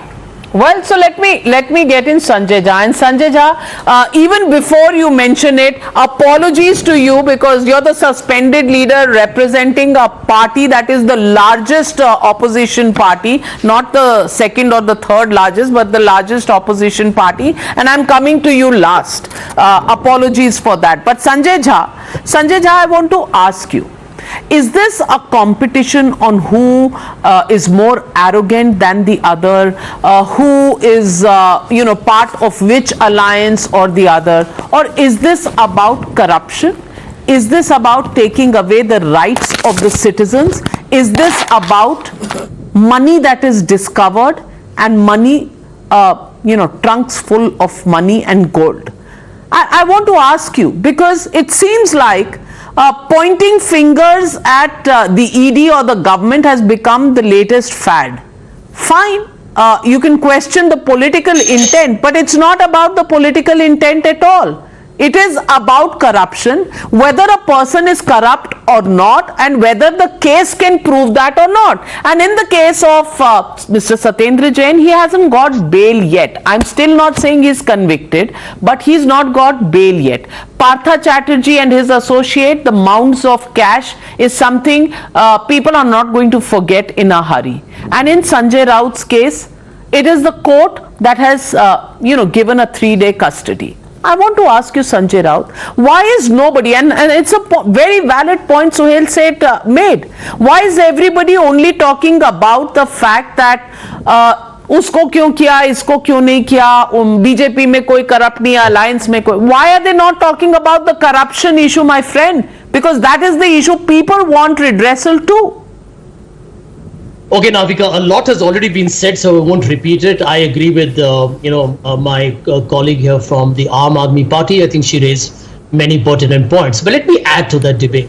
Firstly, I tell you that when I finish a few bullet points, Sudhanshu Trivedi won't have a place to hide his face. And I raise these questions in bullet points. Everyone here, including my friend Suhail and Sudhanshu, are, after Mr. Modi came, India transformed. So I have a few questions to ask for both Suhail Seth and Sudhanshu Trivedi. Who funds Operation Lotus? Question number 2. Suhail mentioned about political campaign finance. Can the BJP tell the people of India today, why are electoral bonds opaque? Why does the people of India not have the right to know India's biggest party with the largest number of members, where does it get the money from to finance its elections and buy out people? Question number 3. Since 2014, central investigating agencies have targeted, I've got the data, 609 political leaders. 93% of them, Navika, 93% of them are people from the opposition. 7% BJP. Number 4. So Vendu Adhikari, Himansu Sharma, they are part of the BJP, Sudhanshu ji. They are not part of Shiv Sena. How come everything that they did suddenly became as pure as running water? Sudhanshu ji, there is an MP from the Bharatiya Janata Party. उनका नाम शायद आप, उनका नाम है संजय पाटिल. संजय पाटिल आपकी सांगली से MP हैं और ये रिकॉर्ड में है, आप गूगल कर लीजिएगा, अभी 2 मिनट में मालूम है. उन्होंने पब्लिकली कहा है, सार्वजनिक तरीके से उन्होंने ऐलान किया, the ED will not come after me because I'm part of the BJP. There is another leader called Harshvardhan Patil who defected from the BJP. And guess what he said now? He said, अब रात को मुझे अच्छी नींद आएगी क्योंकि ED woody तो मेरे पीछे नहीं आएगा. No, these are from the horse's mouth. I mean, I can tell you this for a fact, Navika, that this is the most corrupt government in the post-independent history of India. Electoral bonds, crony capitalism. We all know about how one industrialist in this country has grown into the biggest billionaire the world has seen in the shortest period of time. If people think that has happened because of enterprise, zeal, passion, let me tell you, take a deep pause. Let me give you another example, Navika. Everyone who talks about Mr. Modi's government is so clean. 25 to 30% of the people in their cabinet have criminal cases, and I'm talking about serious criminal cases. So what are we talking about here? This is the most hypocritical, fraudulent, two-faced, immoral, unethical, unprincipled government that we have ever seen. And and it's a tragedy. Because I'll tell you what they have unleashed. You didn't think Ukhad Diya was fraudulent, hypocritical. You didn't think all of that at that time. But Sohail Seth is coming in. Sohail Seth first and then Dr. Sudhanshu Trivedi. I'm always kind to Sanjay Jha because he's in suspension all his life with the Congress. Let me counter point by point. Number one, in my entire opening remarks, I did not discuss political funding or political campaign funding. When you quote someone, have the sense to listen to them and quote them. I did not. Number one. Number two, it is your opinion that this government is corrupt. I couldn't be bothered about this government. I talked about the union cabinet. Criminal record versus corruption, which is detailed and delineated, are two different things. Number four, are you wearing blinkers? Are you being more loyal to the king than the king himself? Did the Congress have zero corruption? Are you wanting competition in corruption? What kind of logic do you have here? I thought you were reasonably logical. To then say that you will pin Sudhanshu Trivedi on point-by-point basis, by all means do that. But do not condone the corruption that has been identified. You talked about and you made a veiled reference to Adani, which is what your erstwhile non-suspended time leader continues to say. Please check where the funding for the Congress came from. And I couldn't be bothered where it comes from because it's obviously don't help them. I totally agree with you about transparency on electoral funding. That is not the topic of this debate. When Navika Kumar has a debate on that, we will come and talk about that. Well, I have a viewer question that just come in before I get in Sudhanshu Trivedi. Ravindra Vatsayan from Ludhiana wants to ask this. Sanjay Jha, his question to you is, are you calling the UPA era the Satyug and the Kalyug has only come after Modi's come? Short answer. Short answer. Yes, sir. I'll tell you why. The RTI was brought in by the UPA and the UPA brought in the Lokpal Act. Mr. Modi's government did not appoint. You still hadn't answered the question. Told you to do so. So Satyug, Satyug tha. Okay, Dr. Sudhanshu Trivedi, Satyug during UPA when you had the Colgate, you had the 2G, you had the CWG scams, Antariksh Deva's deal. What Satyug tha, ab Kalyug hai. Dr. Sudhanshu Trivedi, the floor is yours. Sanjay Jha makes such an effort. Obviously, the Congress don't watch Times now. बिल्कुल सही बात है. Deputy President of the Congress Party. The amount this man backs for them. 1 minute, gentlemen. Order on the panel. Dr. Sudhanshu Trivedi. Navika जी, मैं उनकी बात से सहमत हूं. वो भ्रष्टाचारियों के लिए सतयुग था. अब भ्रष्टाचार में डूबे हुए लोगों के लिए वो कलयुग है. चूंकि जब अधर्म बहुत बढ़ जाता तो हमारे यहां कहा गया है परित्राणाय साधूनाम विनाशाय च दुष्कृताम धर्म संस्थापनार्थाय संभवामि युगे युगे. भगवान किसी न किसी रूप में भेजते हैं. इस समय उन्होंने मोदी जी के रूप में एक ऐसे नेता को भेज दिया कि जिसने भ्रष्टाचारियों के सतयुग को भ्रष्टाचारियों के लिए कलयुग में बदल दिया. और संजय झा जी, अब मैं आपको फैक्चुअल जवाब देता हूं एक दो चीजों का. आपने अभी अडानी का रेफरेंस दिया. आपको बताएं, आज ही लोकसभा में फाइनेंस मिनिस्टर ने बताया है कि राजस्थान की सरकार ने 16 प्रोजेक्ट दिए हैं और बाकायदा कैबिनेट ने प्रस्ताव पारित करके उनको दिया है. And you know in which year he got the maximum increase in his wealth? In 2011. 90% increase in their wealth from the previous years, and he became one of the most important businessmen in the country. You know in which year? He got the Food Corporation of India contract with an assured return for 15 years, 2006 and 7. ऐसा बात करने लगते हैं जैसे 2014 से पहले वो लोग कोई खोमचा लगाते थे और अचानक वो लोग बड़े होने लगे. At least you intellectual person like you should not like speak like this. I am now coming to your first question कि कांग्रेस छोड़ के आ गए.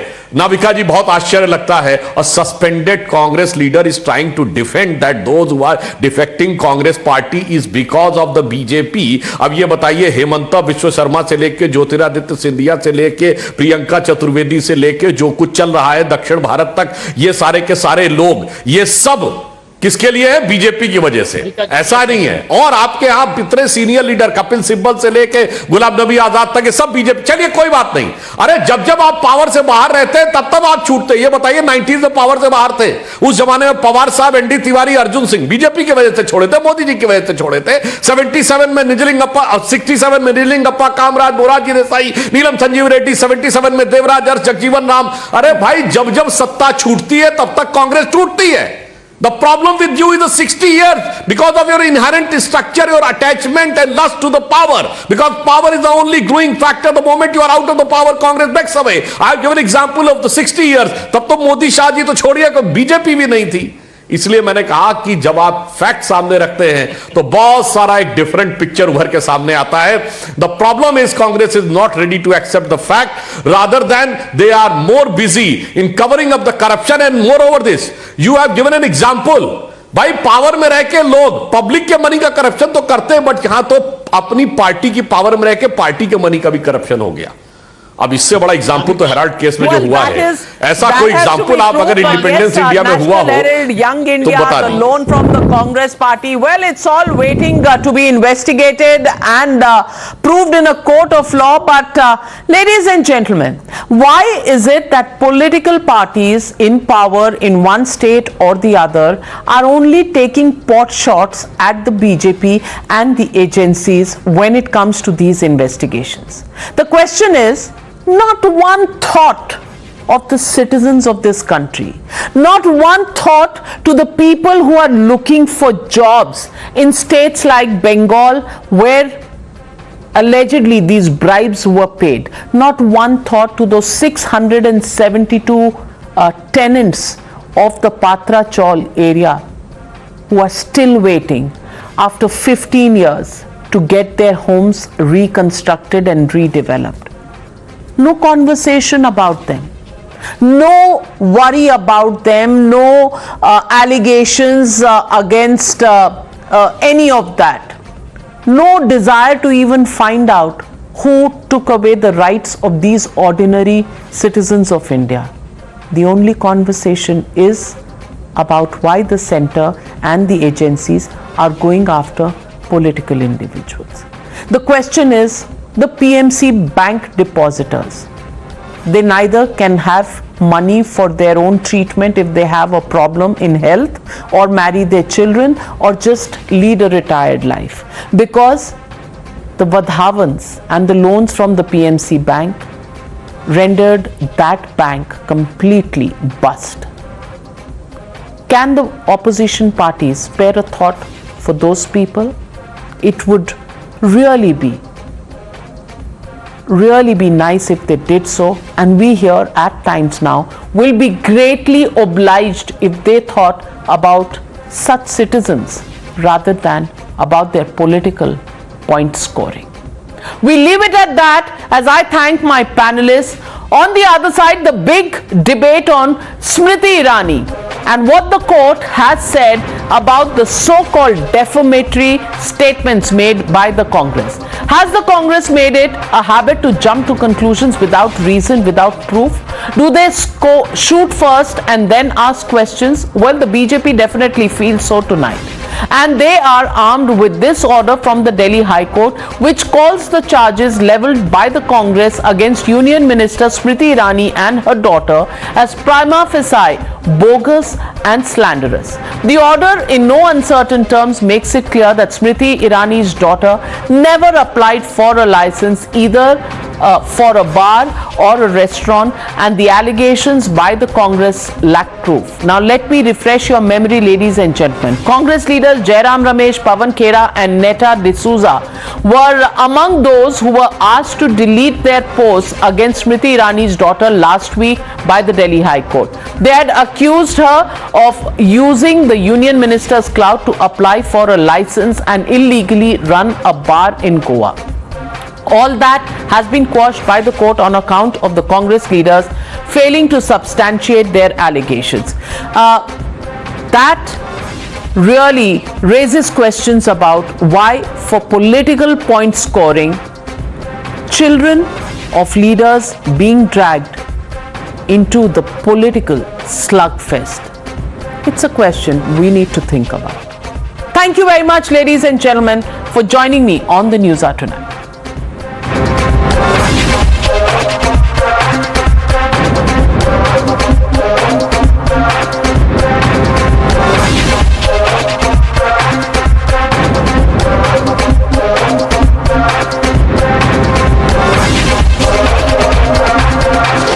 The News Hour at 9 will be right back after the break.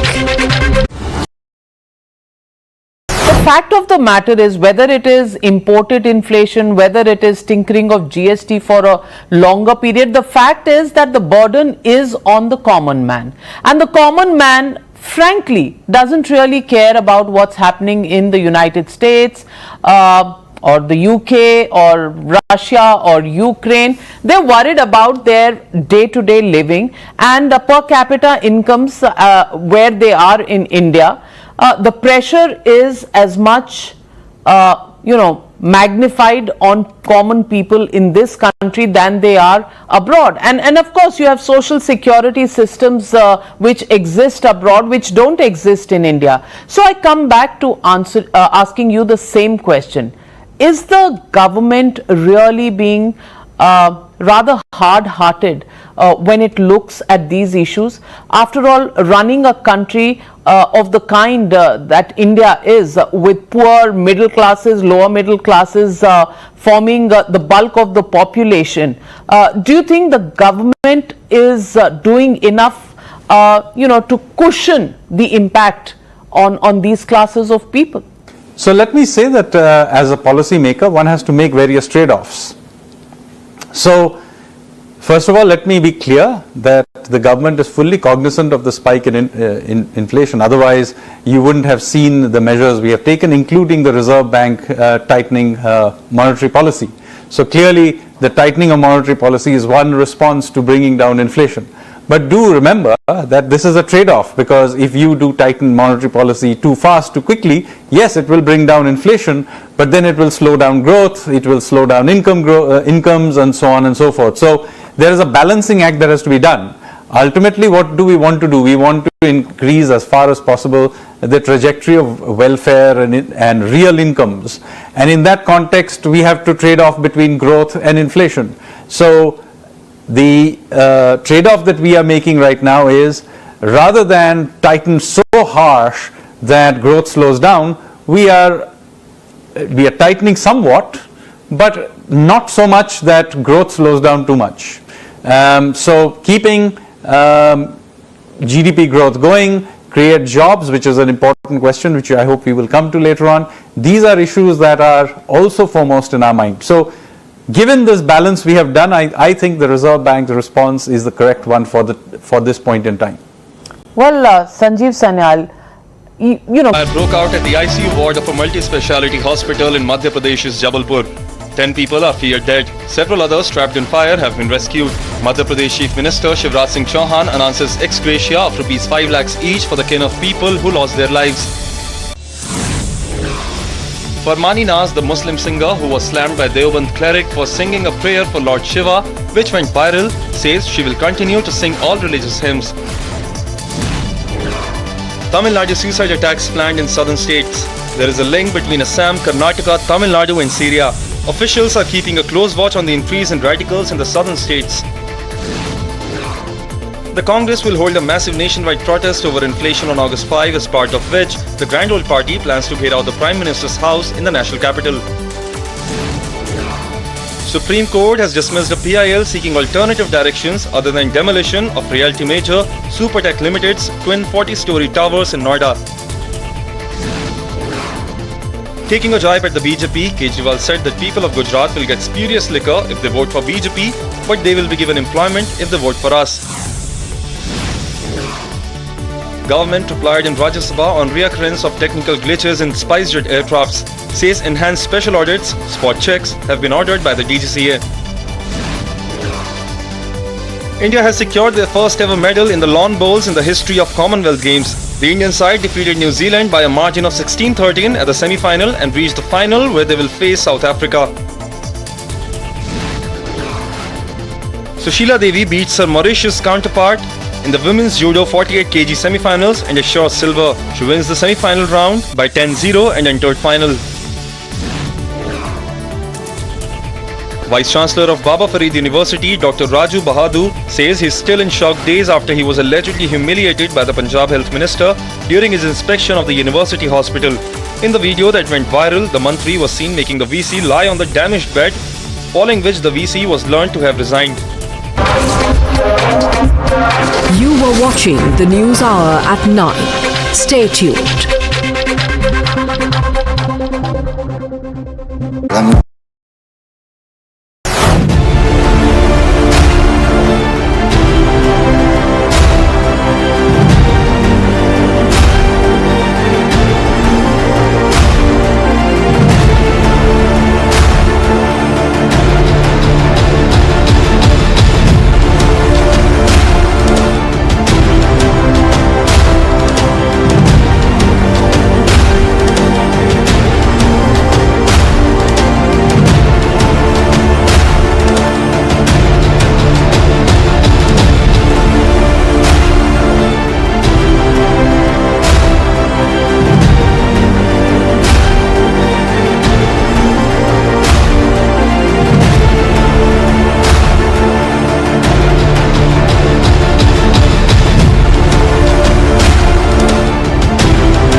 Good evening and welcome. You are watching the News Hour Agenda. I am Padmaja Joshi.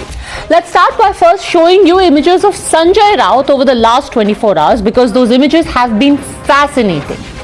Sanjay Raut, while being taken to the ED office yesterday, while being taken for a medical checkup today, while being produced in court.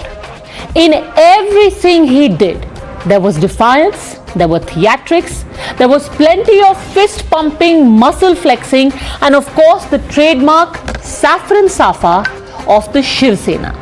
Sanjay Raut exuded the image of someone who was a martyr for the cause, a man who was being victimized, who was being broken, but someone who was determined to fight back.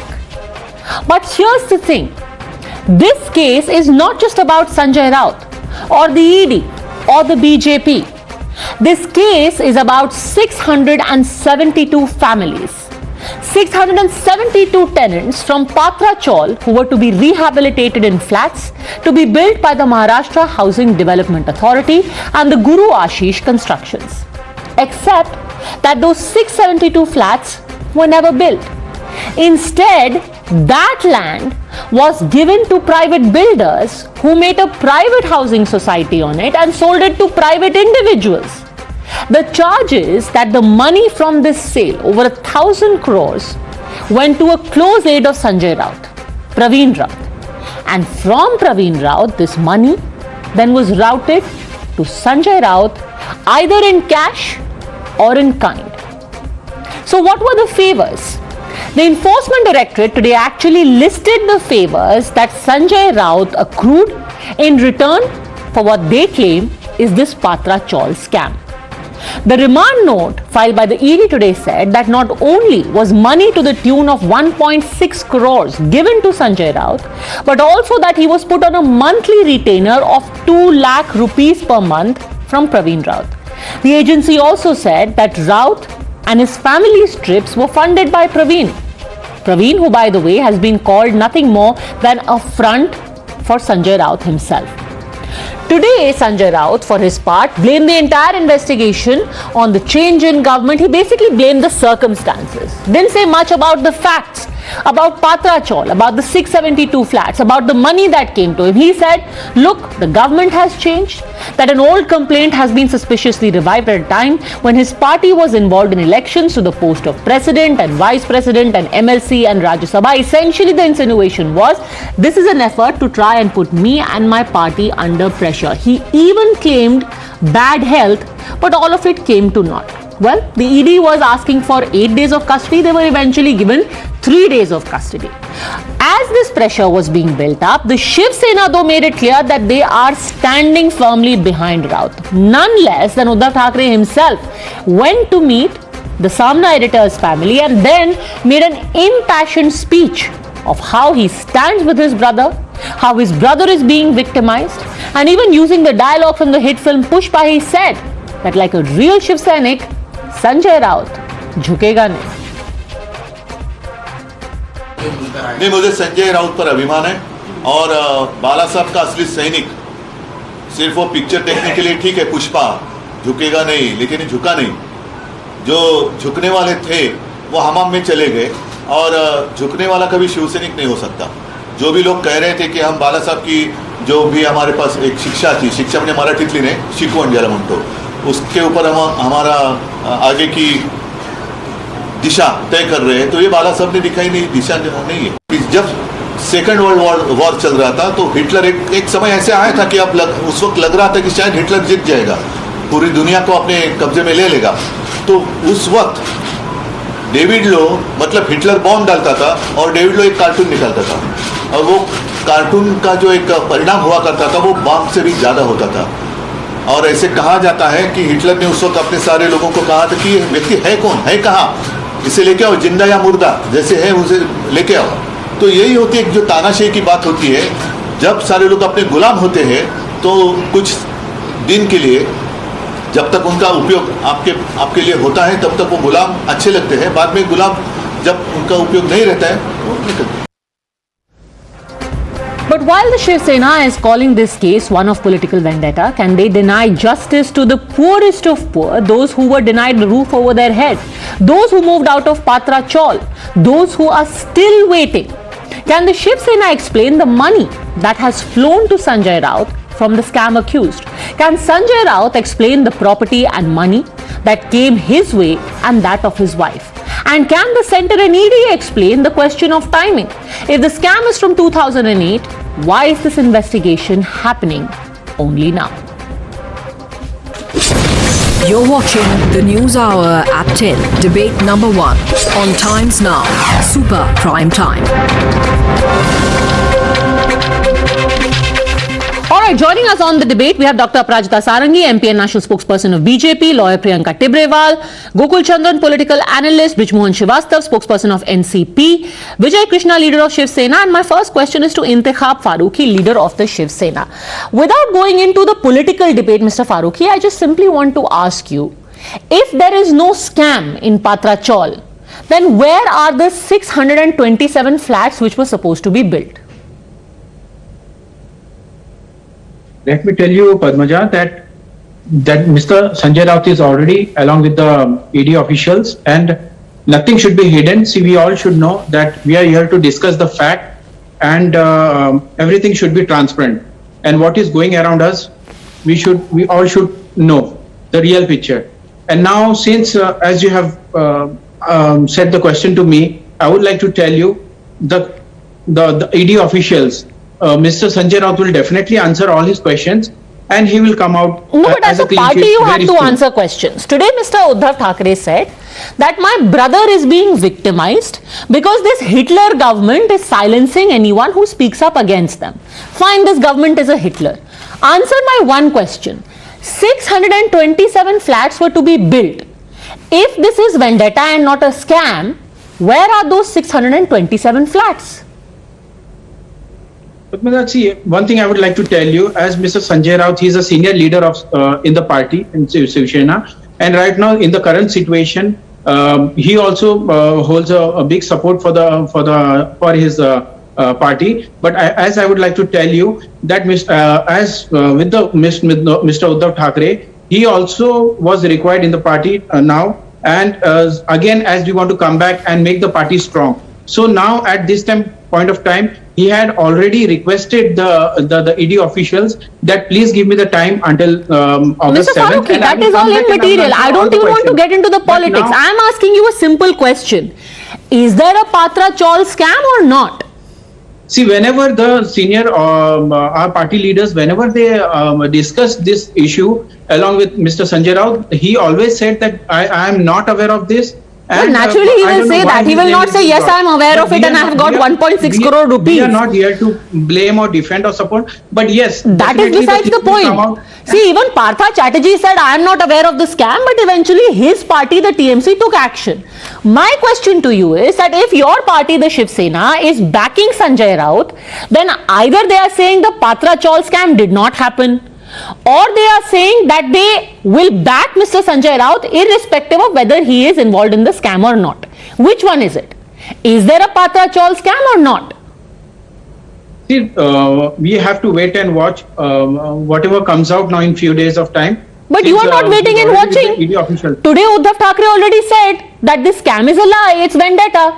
But if this scam is a vendetta, where are the 627 flats? That only I am telling you that we will have to wait. Let the ED officials and Mr. Sanjay Raut also explain whatever he has with him, whether this is all these questions, what they are raising on him is true or what is happening. You must have a reason why you are backing him, right? You disbelieve the ED and believe Sanjay Raut based on what? He is a senior leader of Shiv Sena, and so you believe him because he's a senior leader. There is no other reason. It's not like we are supporting, but yes, let the clear picture come out in few days, and we will come to know what. But if your picture is not clear, why are you backing him? See, he is our senior leader of our party, and so you're backing him because he's senior. But even if he's scam tainted, he's senior, so you will back him. No, see, that is what I'm telling you. We will have to wait. We cannot just say that he is the culprit or he is. Let the law take its. So let me actually, you're talking about the law taking its own course. Before I bring in Aparajita Sarangi, let me actually read to you from the remand note. Because remember, this is not about, like I said at the beginning, about the BJP or the ED or the Shiv Sena. This is about poor people who used to live in a chawl. They were thrown out of their chawl because they were told, we'll give you flats. What happened to those flats? I'll tell you what happened to those flats. Here is what the ED remand note says. During the course of investigation, it has been revealed that Rakesh Vadhavan, Sarang Vadhavan and others vacated tenants of Patra Chaul for redevelopment and constructions of houses for them. Instead of providing houses to these needy, displaced residents of Patra Chaul, they cheated the tenants and MADA by illegally selling the FSI to third-party developers, and Mr. Farooqi by cheating the poorest of poor of Maharashtra. 1,048.96 crore rupees were made by Mr. Raut and his friends, and you are today calling him a victim of a witch hunt. How? If there is any victim in this whole story, it is those poor 600 families who, by the way, are still living on rent 10 years later, waiting for a flat that was promised to them. Now, if you are backing Sanjay Raut, then essentially you are telling those poor people of Patra Chaul that sorry, you will just have to lump it, because we are backing Mr. Sanjay Raut. You can keep living on rent for the rest of your lives. See, there are many properties which are under constructions, and some under constructions developments also go into it takes some decisions, or some properties goes under some issues. So it takes some time. Maybe it might be one of them. We cannot say. Mr. Farooqi, either you do not know the facts of the case, or you are assuming that nobody else here knows facts of the case, so we'll just bluster our way through this entire debate. However, let's make the facts very clear. Aprajita Sarangi, here the Shiv Sena is saying that while there may have been a scam, how do you know Sanjay Raut is involved? Why is it that something that happened in 2008, you have woken up to it in 2022?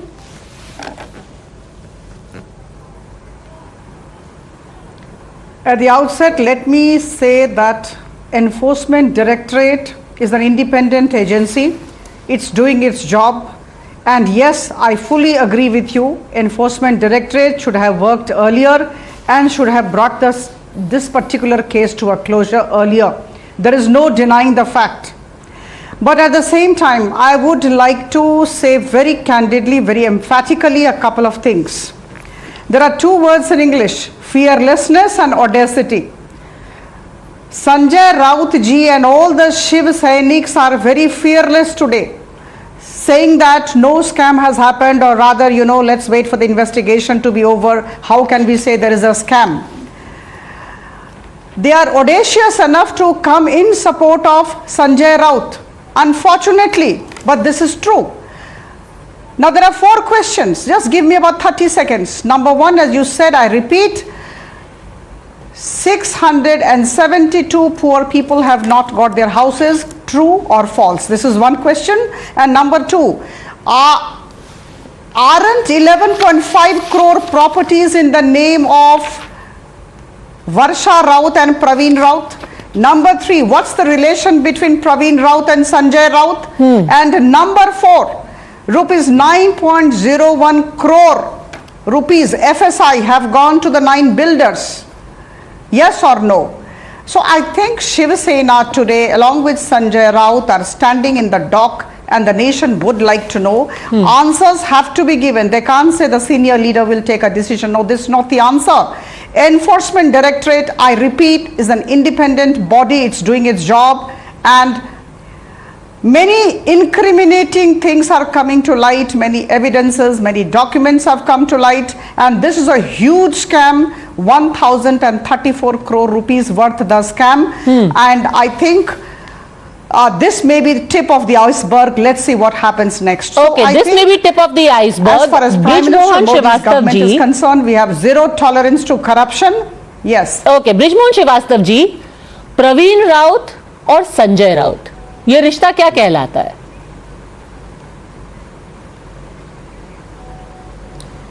देखिए पद्मजा जी, इस पूरे मामले में अब सारा मामला चूंकि court तक पहुंच गया है, तो अभी इस मुद्दे पर हम कंगारू कोर्ट लगाकर और उसमें हम अपनी बात कहें तो शायद ठीक नहीं होगा। लेकिन मैं आपसे दूसरी बात कहना चाहता हूं, मुद्दा आ रहा है कैंगरू कोर्ट नहीं है बृजमोहन जी, किसी भी ये जो देश के बनाए हुए कानून है। कोई लोग ये भी कह सकते हैं कैंगरू कोर्ट तो वो है जब संजय राउत को आज दिन में क्लीन चिट दे दी गई, जब उनको एकदम भगत सिंह बता दिया गया, जब ये कहा गया कि वो हिटलर के सामने जैसे कि खड़े हुए थे, आज संजय राउत जी हिटलर के सामने खड़े हुए हैं। कैंगरू कोर्ट तो वो हुआ ना कि जहां पर ये पूरा मुद्दा अभी कोर्ट के सामने है और पहले से ही उनको एक क्लीन चिट दे दिया गया है। कैसे कैसे आपकी अलायंस उनको क्लीन चिट कैसे दे रहा हूं कि सीजेआई ने जो कहा, मैंने उस शब्द को कोट किया, उन्होंने मैं उसी शब्द को कोट करके ये कह रही हूँ कि कैंगरू कोर्ट तो वो हुआ कि जब 600 फैमिली अपने हक के लिए इंतजार कर रही हैं और शिवसेना के प्रमुख ने आज टीवी पर आकर के बोल दिया संजय राउत निर्दोष हैं, मैं उनके साथ खड़ा हूं। आपको तो लोगों के साथ खड़ा होना चाहिए। आप एक संजय राउत के साथ क्यों खड़े हैं जब 600 परिवार अपने हक के लिए इंतजार कर रहे हैं, पर आपने उनको नजरअंदाज करके आप संजय राउत के साथ खड़े हैं? ये कैंगरू कोर्ट नहीं है। इसका जवाब आदरणीय उद्धव ठाकरे जी देंगे, लेकिन मैं आपसे एक दूसरी बात कहना चाहता हूं कि मैंने जो कोर्ट आप सपोर्ट करते हैं संजय राउत को कि नहीं करते? सर्वोच्च न्यायालय के ब्रिजमोहन जी न्यायाधीश है, उनकी बात की है। संजय राउत जो बात की, संजय राउत गिल्टी है या इनोसेंट है आपकी नजर में?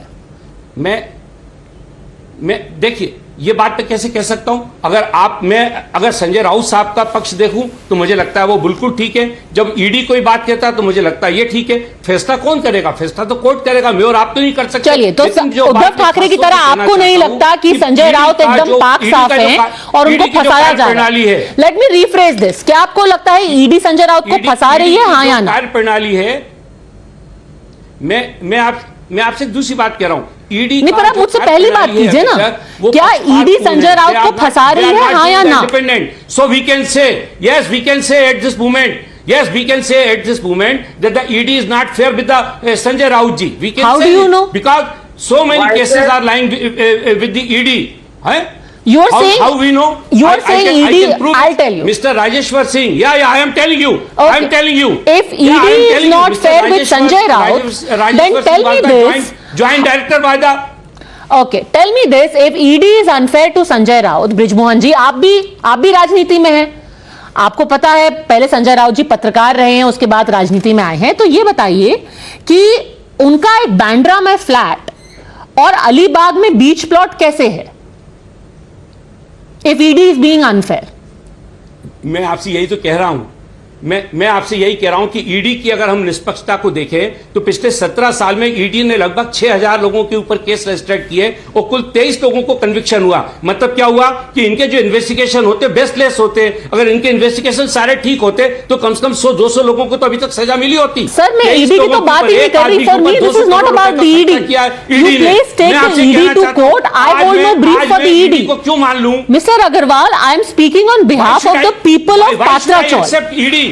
And I'm sure you also care for people of Patrachawl, Brijmohan ji. तो पात्राचौल के जो लोग हैं उनके बिहाफ पे मैं आपसे पूछना चाहती हूँ, मेरे को घर नहीं मिला, 600 लोगों को घर नहीं मिला पात्राचौल के, तो फिर संजय राउत जी को बांद्रा में एक बंगला, बांद्रा में एक फ्लैट और अलीबाग में बीच प्लॉट कैसे मिल गया? पद्मजा जी, ये कैसे कहा जाए कि सारा सब कुछ इसीलिए हुआ है? मैं आपसे दूसरी बात कहता हूं, जितना मैं कंसर्न इन 672 लोगों के लिए हूं, उतना ही कंसर्न में गुजरात में भी जो 55 लोग जो मारे गए नकली शराब पीकर उस ड्राई स्टेट में, मैं उनके लिए भी उतना ही कंसर्न हूं। आइए हम सब लोग मिलकर उसको भी कंडेम करें। आज तक भारतीय जनता पार्टी ने वहां के अपने मिनिस्टर को नहीं हटाया। आज तक भारतीय जनता पार्टी के मुद्दे को इधर उधर ले जा रहे हैं। So let me bring you in Priyanka Tibrewal. Brijmohan Srivastava Singh, आपको कैसे पता कि अगर उनके पास फ्लैट है और उनके पास अलीबाग में प्रॉपर्टी है वो प्रोसीड्स ऑफ क्राइम से आई है? How do you know that? He's earned it. So that is what. So I heard Mr. Singh was saying that, you know, ED has many cases. So there is nowhere written in any act that if ED has many cases, then they cannot investigate Mr. Sanjay Raut. Now you were very correct, Padmaja, when you said that if there is any victim, these are the 672 families and no one else. Now they are questioning why Sanjay Raut is arrested. So Sanjay Raut has been arrested because he skipped the summons of the ED. There is non-cooperation from his side. There is unaccountable cash which is found in his residence. There are documents, incriminating documents which were found from his residence. Now, whatever bank statements are there or the money trail, that has to be tracked, and I believe there is certain kind of tracking. That is the reason ED has arrested them today. And ED has claimed that Raut was trying to tamper the evidences. He was trying to not only tamper the evidences, but he was also trying to influence the witnesses who are there as a witness in this money laundering case. So ED has absolute evidence against him, and that is the reason he's behind bars. Gokul Chandra. Then where is the witch hunt? There is non-cooperation, there is a money trail, good evening, Padmaja. there is a flat, and there is land parcels in Alibag. That's why Mr. Raut is in jail. What's the witch hunt? Okay. I will tell you where is the witch hunt. In 2019, Mr. Harshvardhan Patil, when he jumped from Congress to BJP, he said, now I can peacefully without the trouble of ED. Mr. Chandran, let's not do whataboutery with random other cases. Let's talk about the facts of this case. How does let's talk about the facts from arresting Sanjay Raut? I don't want to talk about Harshvardhan Patil, then we'll talk about Nada, we'll talk about Sharda, we'll talk about Partha, we'll go all around the world. Let's talk about Patra Chaul. I'm not even talking about Partha, I'm talking about Patra Chaul. Let's talk about Patra Chaul. Yes. Okay. In Patra Chaul, see what ED has found out. ED has not yet found the money trail. ED wants to still establish the money trail. That's what they have told the court. They told we have to establish the money trail and we need 8 days for that. No.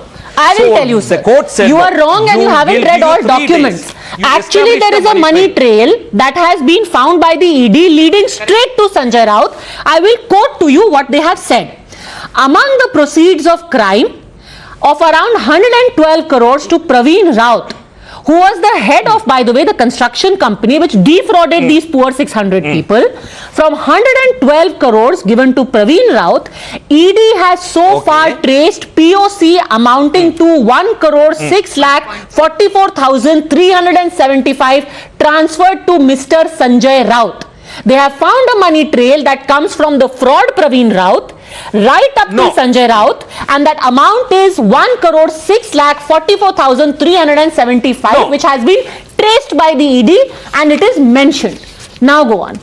There is a money trail. Now go on. I will correct you, Padmaja. I will correct you, Padmaja. See, that is the speculation. That it is not a speculation, it's in the remand note, sir. That's why it is not a speculation, it is given in the remand note given to court. Yeah, they told, listen to me. They have not proved the money trail. No, they have not proved the money trail. For proving the money trail, they asked for custody of Mr. Sanjay Raut. You can read it again. Are you prove saying the money trail, they have asked the custody of Mr. Sanjay Raut. Priyanka so I am being told that this is speculation that the ED has done in its remand note saying that we have traced 1 crore. So you're saying they have speculated that there is 1 crore 6 lakh something 75 rupees and they just randomly cooked up this figure and they put it in the remand note. That's not how it's figure. Now they exactly want to they have not proved it. That from which account to which account, how it was transferred and what was. Let me complete, sir. So ED has come across this figure and now they exactly want to know that through which accounts this transfer has taken place. So when you say that this amount is just a speculation, that's not correct. Go on, Mr. Gokul Chandran. This is not speculation. I want to ask. Okay, Gokul Chandran, let's just clear the fact because people get confused. I will tell you. This is the exact amount which they have already traced. Now there are other transactions. For example, the ED has said there was a monthly amount of 2 lakh rupees which was given. There was money which was routed to Mrs. Varsha Raut, who is the wife of Sanjay Raut. They want to trace all of that. And just by the way, let me also tell you, when it comes to Praveen Raut, here is what was said about Praveen Raut when he was arrested, who is supposed to be the front of Sanjay Raut. In his remand note, the ED said, Praveen Raut made payments to politically exposed people. Payments were made from Madhuri's account, 83 lakhs rupees to Varsha Raut. Madhuri is Praveen Raut's wife. Post ED investigation, Varsha Raut returned 55 lakh rupees to Madhuri. Booking tickets, hotel accommodation for domestic as well as international travel of politically exposed persons were made from the funds of Praveen Raut. Land purchased in Alibag with cash, and these purchases were made in the year 2010-2012. So this is the money trail that they want to establish. 1 crore plus has already been established, Exactly, Mr. Gokul Padmaja. Chandran. Without splitting hair, I simply want to ask you, why is Praveen Raut giving money to Sanjay Raut? See, that is why ED want to establish what is this money, where did it come from. That might not be related to Patrachal scam. Okay, so why is Praveen Raut giving money out of the goodness of his heart? Suddenly he woke up one morning and said, let me buy a Bandra flat from Sanjay Raut because, you know, Marathi let ED find out. Then why are you giving him a certificate of innocence if the ED is finding out? Because they may be friends, they may be relatives. Friends? Well, there are some friends with great benefits if they are giving them flats and 1 crore for 6 lakh rupees, sir. These are great friends. No. That's what, let it be. See, many people gift many things to many people, especially politicians. You cannot connect that to any scam. You cannot connect that to definition of corruption. There might be when something you else. Gift 1 crore rupees to a politician, that's textbook definition of corruption, sir. No, not at all. Not required. Not required, Padmaja. Of course that if is. somebody not gifting on anything, there might be some business understanding. There might be anything. Let the ED find out. If it is there, let the ED find out. I want to ask you, what was Mr. Devendra Fadnavis was doing for 5 years? He was the chief minister. Because Shivsena was with them, they didn't take action. How That's much time it will take to find this Do you know money Gokul trail and Chandran? arrest Mr. Do you Sanjay know Raut? Gokul Chandran that MADA, which is the Maharashtra Housing Development Authority, went to court against Patra Chaul in 2018 when Devendra Fadnavis was chief minister and was in alliance with Uddhav Thackeray. That was the time MADA went and started the investigation into the entire case. So that is what Devendra Fadnavis was doing in 2018 when he was in alliance, when he was chief minister, he started this investigation. Now, I will ask you, Padmaja, 617 people have lost their money and it took 4 years for Devendra Fadnavis to find the truth. Okay, what was Devendra Fadnavis doing for 4 years? Aparajita Sarangi. It should have been even sooner. Now when he is doing it, you are saying ki arey ye to vichant ho gaya. Now you are saying why didn't he do it sooner? Anyway, answer Aparajita Sarangi. Why did he wait until 2018 to start the probe? It is a vichant.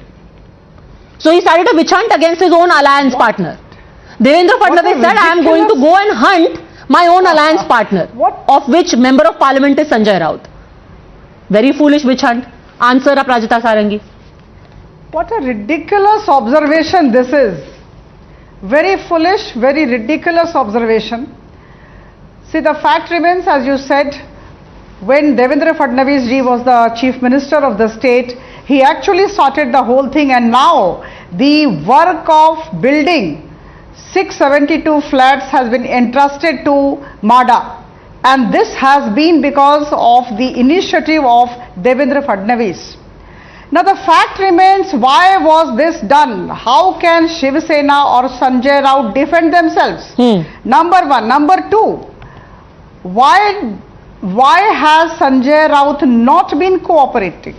Now the fact, if I am innocent, why won't I cooperate? I will ask everybody to open my cupboard and see whatever it is inside.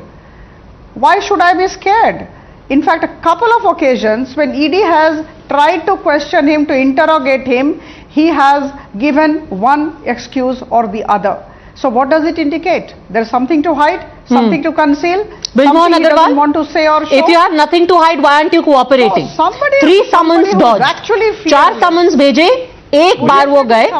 Brijmohan Srivastava ji. Padmaja ji. Brijmohan ji. I am Brijmohan Srivastava. Yeah. Okay. Sorry, sir. Okay. Please, it's all right. Okay. What you are asking, please go ahead. My question is, if you have nothing to hide, तो summons क्यों dodge कर रहे हैं? Why are you being evasive when you are in custody? 4 summon भेजे, एक बार सामने गए. अभी questioning कर रहे हैं, you still remain uncooperative. Today, by the way, 3 days custody has been given when the ED said कि संजय राउत जी cooperate ही नहीं कर रहे probe में. क्यों? Actually, only the Sanjay Raut ji can give the reply of this question. How we can say why he is not cooperated? Because our friends and supporters, आपको पता होगा ना कि हम उनको back कर रहे हैं, हम इसलिए back कर रहे हैं. In his mind, but ये uncooperative आदमी को आप back support कर क्यों रहे हैं? What I told you, now what I told you, that because Mr. Sanjay Raut, whatever he has shown the papers to the pupils and the other friends, they believe that Sanjay Raut was the right person and he is innocent in this matter. So what papers has he shown you? I have quoted his words. What papers has he shown you? आपको दिखाए हैं कागज? हमें बताइए कौन से कागज दिखाए उन्होंने? No, not to me, not to me. अच्छा. Not to me. To his advocate, to their friends, and they are pleading that his issue in the front of court. Acha, so there are some papers that exist which Mr. Sanjay Raut has which show his innocence. Let's ask you, Vijay Krishna ji, आपने भी वो papers देखे हैं जिनसे संजय राउत जी innocent नजर आ रहे हैं? क्या है उन, क्योंकि मैं जानना चाहती हूँ उन कागजों में क्या है जिससे उनकी innocence झलक रही है? प्रथम आपको नमस्कार. मैं हिंदी में, आप हिंदी में प्रश्न पूछा है, मैं भी हिंदी में आपको जवाब देने का प्रयत्न करता हूं. मैं यही कहना चाहता हूं, जो पात्रा चौल जो आप स्कैम बता रहे हैं, मैं भी उसको जो लोग निर्वासित लोग हैं उसको हम घर बना के देना ही चाहिए. लेकिन जब ये कॉन्ट्रैक्ट आके माडा के साथ काउंट किया, हाउसिंग डेवलपमेंट इंडिया लिमिटेड और गुरु आशीष कंस्ट्रक्शन से किया है, यहां संजय राउत जी का नाम क्यों आ रहा है? आप दिखाइए. आप मनी ट्रेल के बारे में बात कर रहे हैं. मैं कह रहा हूं अगर एक मिडिल क्लास आदमी 2-4 प्लॉट्स को वो परचेज करता है, इसमें क्या समस्या है? मैं कह रहा हूं if one drinks milk under a toddy tree, this society blames him that he is having toddy alcohol. And I'm also saying when you go to a hospital, there is a system called triage system where severely injured persons are given priority instead of less injured people. Likewise, I'm saying in the year 2019, this is a picture of Honorable Home Minister Sri Amit Shah ji with Sujna Chaudhary. Do you please recollect his name?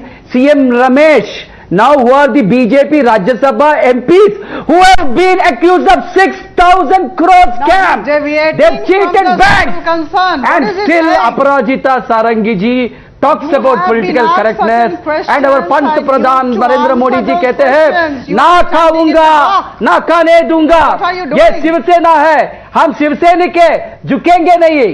We are emotional today. ये ED का दुरुपयोग हो रहा है, ये प्रवर्तन निदेशालय का दुरुपयोग हो रहा है. मैं इसको खंडन कर रहा हूं. विजय Krishna ji, just out of curiosity, when you say कि एक मिडिल क्लास आदमी 2-3 प्लॉट खरीद ले तो कोई गलती नहीं है, आपको क्या लगता है अलीबाग में 2-3 प्लॉट कितने के आते होंगे? मिडिल क्लास लोग जो खरीद रहे हैं, अलीबाग में 3 प्लॉट कितने के आते होंगे?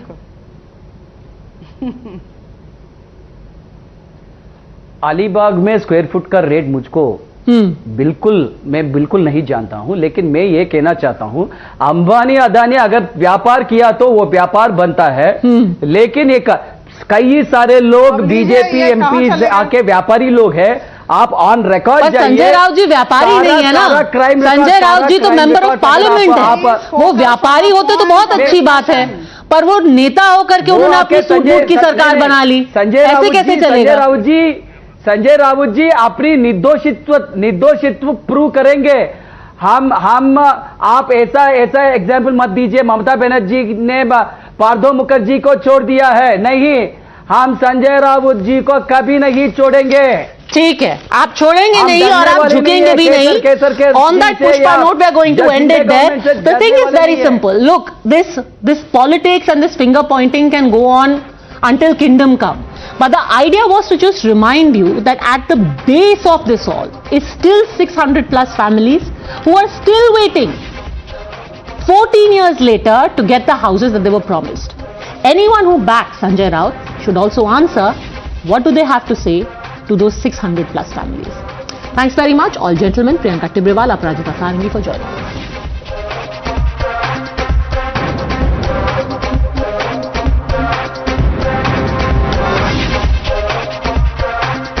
Well, Union Minister Smriti Irani and her daughter are neither the owners of the Goa-based Silly Souls Cafe Bar, and neither have they had any license issued to either one of them. In a conclusive counter to allegations leveled by Congress leaders, this was the Delhi High Court order which was uploaded today. Leaders including Jairam Ramesh, Pawan Khera, Neta D'Souza had leveled allegations of fraudulently procuring a license for a bar in Goa against Union Minister Smriti Irani and her daughter. The Delhi High Court, while issuing summons to these leaders and asking them to remove all defamatory posts, noted in its order that these charges are bogus, made with malicious intent, lacking in proof, and made with the sole intention to garner attention. Will the Congress leaders, who then made all these charges, apologize now? You're watching the News Hour at 10, debate number 2 on Times Now, Super Prime Time. Karan Verma, author, joins us. Harshvardhan Tripathi, senior journalist. Kapil Madan, lawyer. Gokul Chandran, political analyst. Gokul Chandran, should there be an apology? It's bogus, malicious, false, without fact, made with the intention to garner publicity and attention. High Court is saying it. Yeah, Padmaja, good evening. Who said silly soul is ours? It was Mrs. Smriti Irani who was hugging her daughter, proudly telling that she is the founder of Silly Souls. It is Mr. Irani, Smriti Irani's husband, who told he is the co-founder of Silly Souls. So, who told Silly Souls belong to Smriti Irani? They themselves. But the fact remains that the license she has denied it on someone record. else, So and the on a point Binami is, name. the point is very clear Smriti here. Irani's daughter is The Delhi High Court is saying that defendant number 1, 2, 3 with a pre-planned conspiracy and guided by oblique motive of defaming, belittling, maligning credibility, repute and goodwill, as well as character and standing of plaintiff, organized a press conference. Various wild and defamatory allegations were made against the plaintiff without any substance. Here is what the order says. I read everything. Will there be an apology? Before coming. Padmaja, I read before. Padmaja, I read everything before I come. Then who told the lie that Silly Soul belonged to us? It was Smriti Irani who said it belongs to her daughter. And there was a TV show where she was being, the doctor was being interviewed, and which was being deleted now. Nay, I will send you the link. You have never seen that? Where Mr. Smriti Irani's daughter was taken an interview by one of the leading cookery show expert, and there she tells, this is my restaurant, I feel proud about this restaurant. Who is lying here? Okay, Karan Verma. It was everybody. This is a Benami property. It has been acknowledged in the past as Smriti Irani's daughter's property. Karan Verma.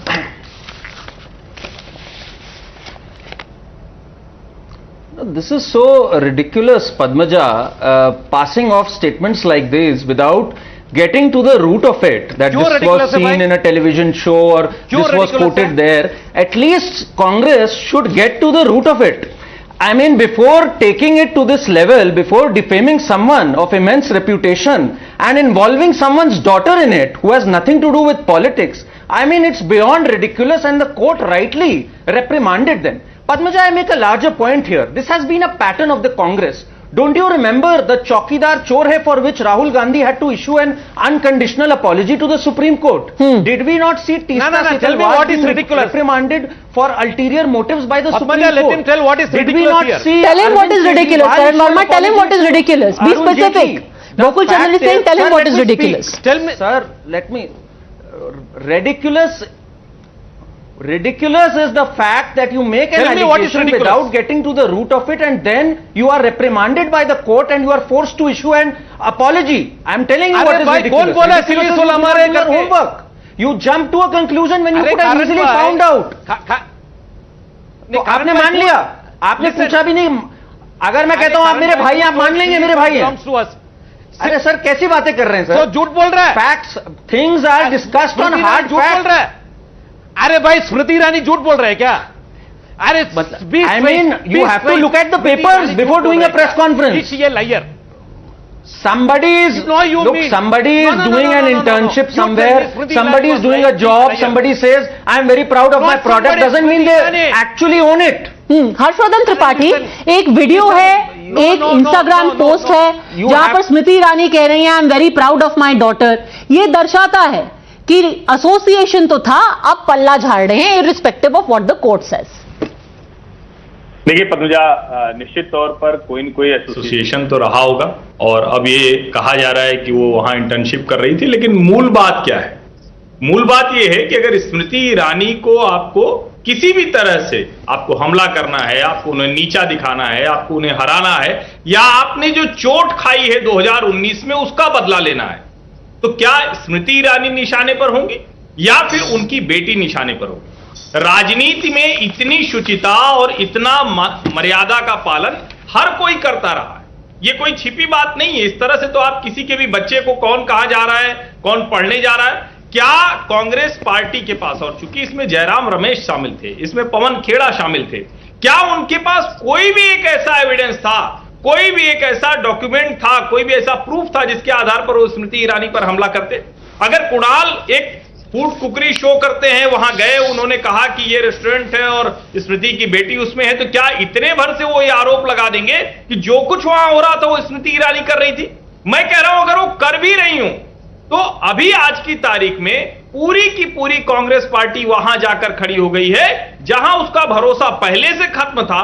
अब जब ये कोई आरोप लगाएंगे तो जनता कहेगी ये झूठ बोलते हैं, इनके पास कोई डॉक्यूमेंट नहीं होता है। भारत की राजनीति में विपक्ष और ज्यादा, जिसको हम कहें ना कि साख खो गया, क्रेडिट नहीं रह गई, अब इनकी बात पर कोई भरोसा नहीं करेगा, भरोसा खोते जा रहे हैं। Kapil Madan of the people. Can I respond? No, Yes. Yes, Padmaja, thank you for giving me an opportunity. So I would, start by saying that you require really a different level of theatrics and skills to deny your own admissions which you made publicly. I mean, I would say that once. But Kapil Madan, this is not Smriti Irani denying. This is what the court is saying.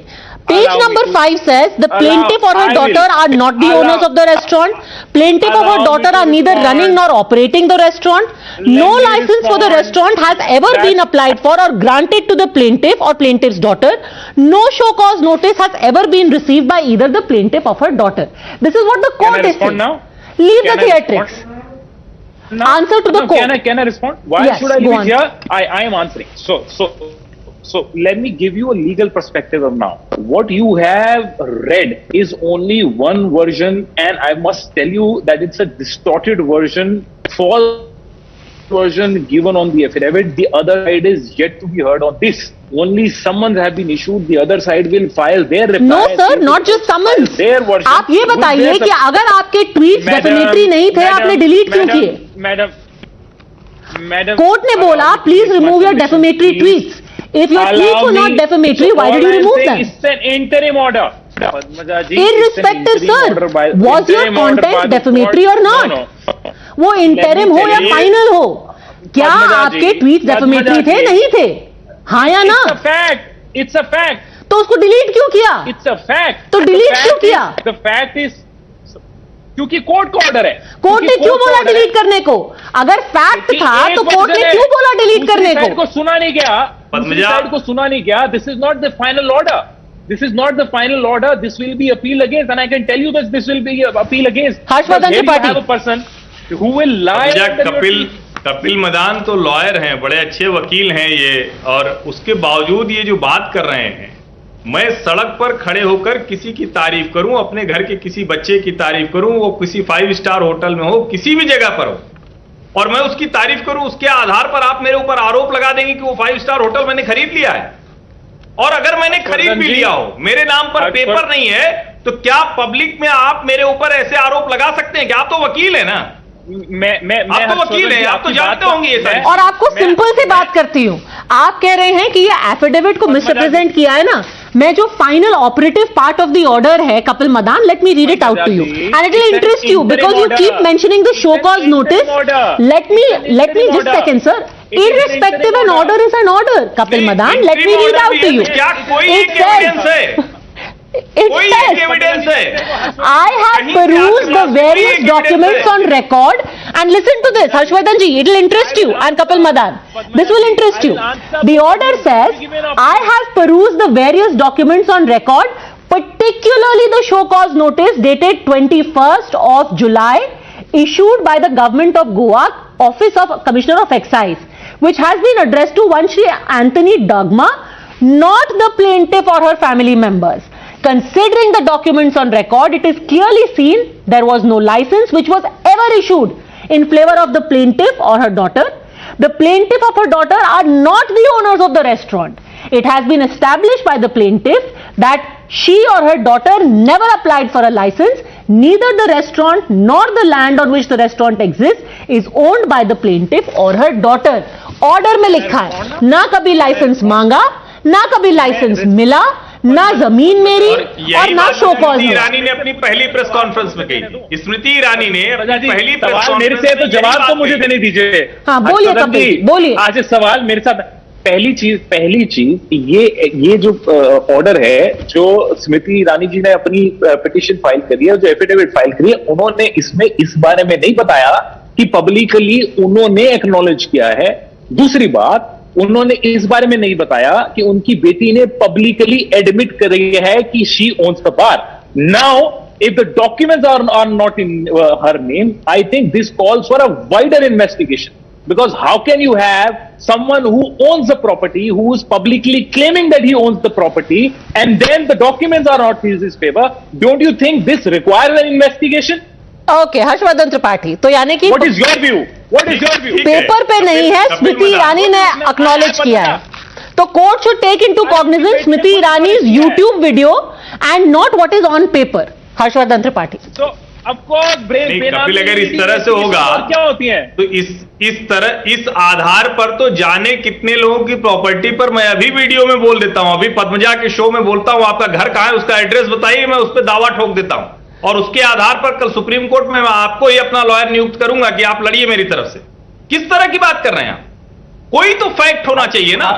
और आपको अगर एक छोटी सी बात, आपको अगर इतनी जानकारी हो, मैं बिल्कुल नहीं कह रहा हूं, तो मैं कह रहा हूं कि अगर स्मृति ईरानी किसी तरह से संबंधित है, किसी भी तरह से, तो आपके पास एक तो कोई डॉक्यूमेंट होना चाहिए, एक कोई फैक्ट होना चाहिए, किस आधार पर। और ये अगर हम आप कह रहे होते तो बात अलग है। यहां कांग्रेस पार्टी की ऑफिशियल प्रेस कॉन्फ्रेंस है, कांग्रेस पार्टी के मीडिया इंचार्ज बोल रहे हैं, जयराम रमेश जैसे व्यक्ति बोल रहे हैं। इसका मतलब क्या हुआ? इसका मतलब कि आपके पास कोई प्रूफ नहीं है, सिर्फ आपको स्मृति ईरानी के ऊपर अटैक करना है। जो स्मृति ईरानी ने कहा कि उन्होंने राहुल गांधी को हरा दिया, ये गांधी परिवार से बर्दाश्त नहीं हो रहा है। ऑन अ लाइट नोट दो हर्षवर्धन जी, अगर आपको दावा ठोकना ही है तो फिर कपिल मदान के घर पे क्यों, सीधे सेंट्रल विस्टा का एक छोटा सा हिस्सा यूट्यूब वीडियो में बोल दीजिए कि ये मेरी प्रॉपर्टी है। कल को सुप्रीम कोर्ट में क्लेम कीजिएगा कि राष्ट्रपति भवन मेरा, और कपिल मदान भी आपको सपोर्ट करेंगे, कहेंगे देखिए यूट्यूब वीडियो में बोला है हर्षवर्धन त्रिपाठी ने कि राष्ट्रपति भवन इनका है, पेपर पे कुछ नहीं। ये मान रहे हैं तो आप मान रहे हैं कि स्मृति ईरानी की बेटी सरेआम झूठ बोल रही, पब्लिकली चैनल्स पे झूठ बोल रही थी। इसका मतलब तो ये हो गया जो हर्षवर्धन जी बोल रहे हैं कि वो गई चैनल पे, उन्होंने एक कुकरी शो में या फूड ब्लॉगर को इनवाइट करा और उनको झूठ बोला, उनको उसको चैनल, मैं आपको वीडियो भेज देता हूं हर्षवर्धन जी, मैं उस वीडियो को मैंने सुना है, सवाल पूछा गया, मैंने उस वीडियो को सुना है, एडमिट किया है उन्होंने। मैं कह रहा हूं उस जॉब प्रोफाइल को आप कैसे तय करेंगे, किस जॉब प्रोफाइल में थी वो, और अगर वहां आप ये कैसे तय करेंगे? ये पहला फूड शो नहीं है जिसमें किसी शेफ के साथ, रेस्टोरेंट के किसी ओनर के साथ, किसी मैनेजर के साथ, वहां जो भी फूड ब्लॉगर है ये ऐसे करते हैं, हर बार ओनर नहीं होता है उनके साथ। और अगर कोई एविडेंस है तो बिल्कुल हम कहेंगे कि उसकी जांच होनी चाहिए। Look, the thing is very simple. We can argue ad nauseum, Gokul Chandran, we can argue ad nauseum कि वो एक वीडियो में ये बोला, स्मृति ईरानी ने इंस्टा पे ये पोस्ट किया। The thing is that all of this would be before the court, which has decided that there is nothing legally substantiated, and one assumes that a national party will make charges based on something more substantial than a YouTube video.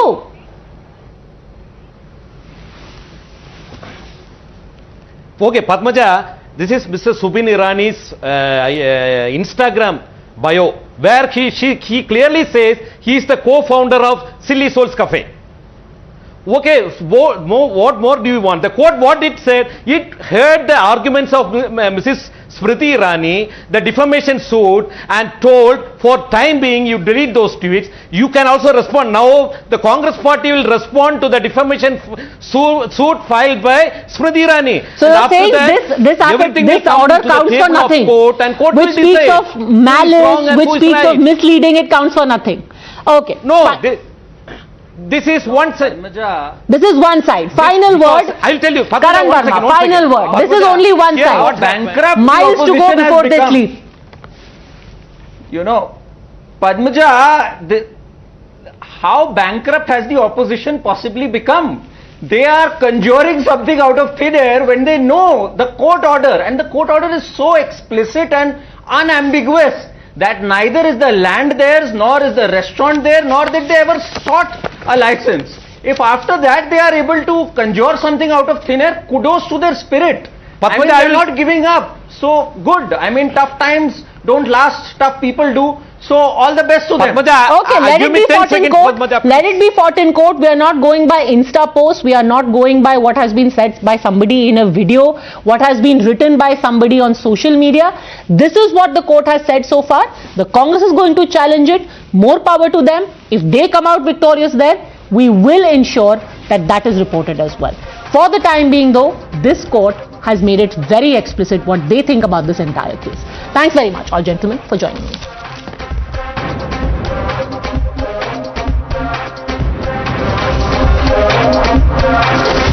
The News Hour at 10 will be right back after the break.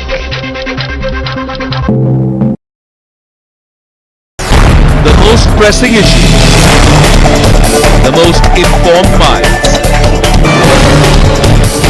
free and fair exchange. Converse India with Rahul Shivshankar. 3-4 ತಲೆಮಾರುಗಳಿಗೆ ಆಗುವಷ್ಟನ್ನು ನಾವು ಮಾಡಿಕೊಟ್ಟಿದ್ದೇವೆ ನೆಹರು, ಇಂದಿರಾ ಗಾಂಧಿ, ಸೋನಿಯಾ ಗಾಂಧಿ ಹೆಸರಲ್ಲಿ.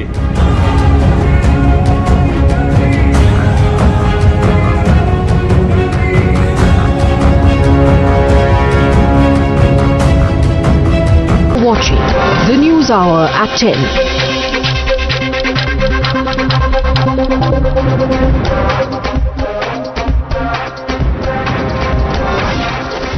The News Hour at 10 will be right back after the break.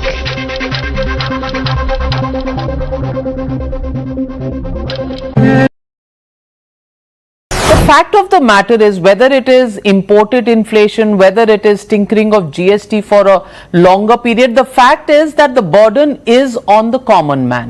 And the common man, frankly, doesn't really care about what's happening in the United States, or the UK or Russia or Ukraine. They're worried about their day-to-day living and the per capita incomes where they are in India.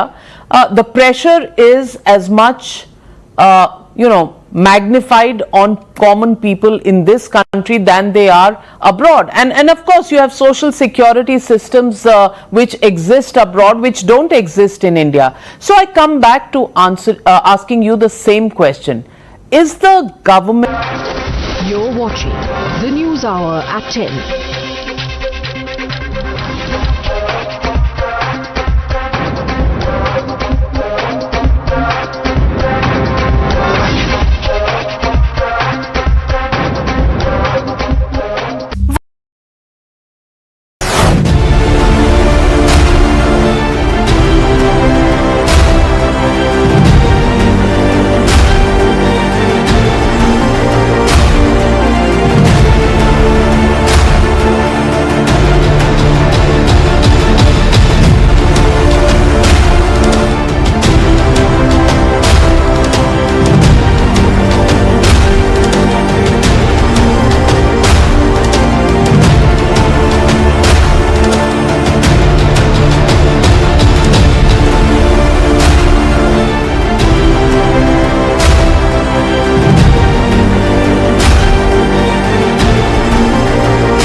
massive fire broke out at the ICU ward of a multi-speciality hospital in Madhya Pradesh's Jabalpur. 10 people are feared dead. Several others trapped in fire have been rescued. Madhya Pradesh Chief Minister Shivshankar announces ex gratia of rupees 5 lakhs each for the kin of people who lost their lives. Farmani Naz, the Muslim singer who was slammed by Deoband cleric for singing a prayer for Lord Shiva, which went viral, says she will continue to sing all religious hymns. Tamil Nadu suicide attacks planned in southern states. There is a link between Assam, Karnataka, Tamil Nadu and Syria. Officials are keeping a close watch on the increase in radicals in the southern states. The Congress will hold a massive nationwide protest over inflation on August 5, as part of which the Grand Old Party plans to get out the Prime Minister's house in the national capital. The most pressing issues, the most informed minds, free and fair exchange. Converse India with Rahul Shivshankar. 3-4 ತಲೆಮಾರುಗಳಿಗೆ ಆಗುವಷ್ಟನ್ನು ನಾವು ಮಾಡಿಕೊಟ್ಟಿದ್ದೇವೆ ನೆಹರು, ಇಂದಿರಾ ಗಾಂಧಿ, ಸೋನಿಯಾ ಗಾಂಧಿ ಹೆಸರಲ್ಲಿ.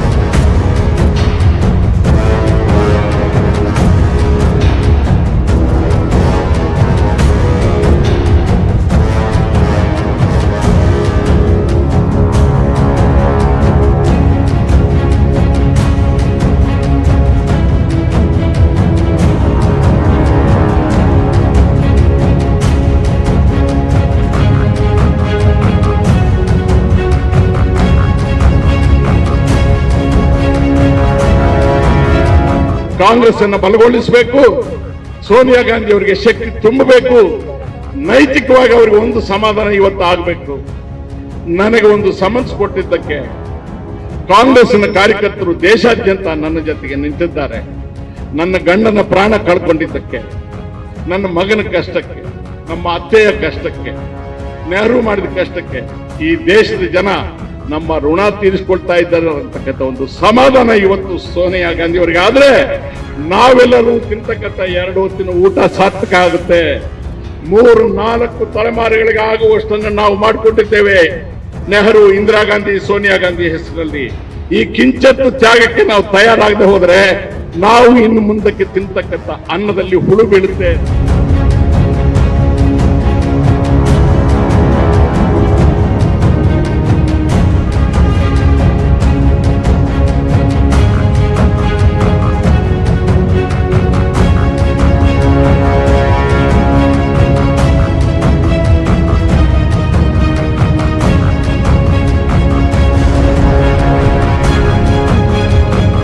He has openly confessed, he has openly admitted. In fact, taking this cognizance, I think our agencies should book a case, should really book a case.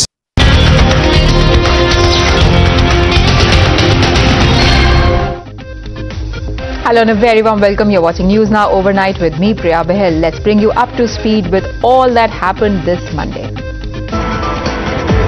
There is no question of India getting into recession or stagflation. Be assured.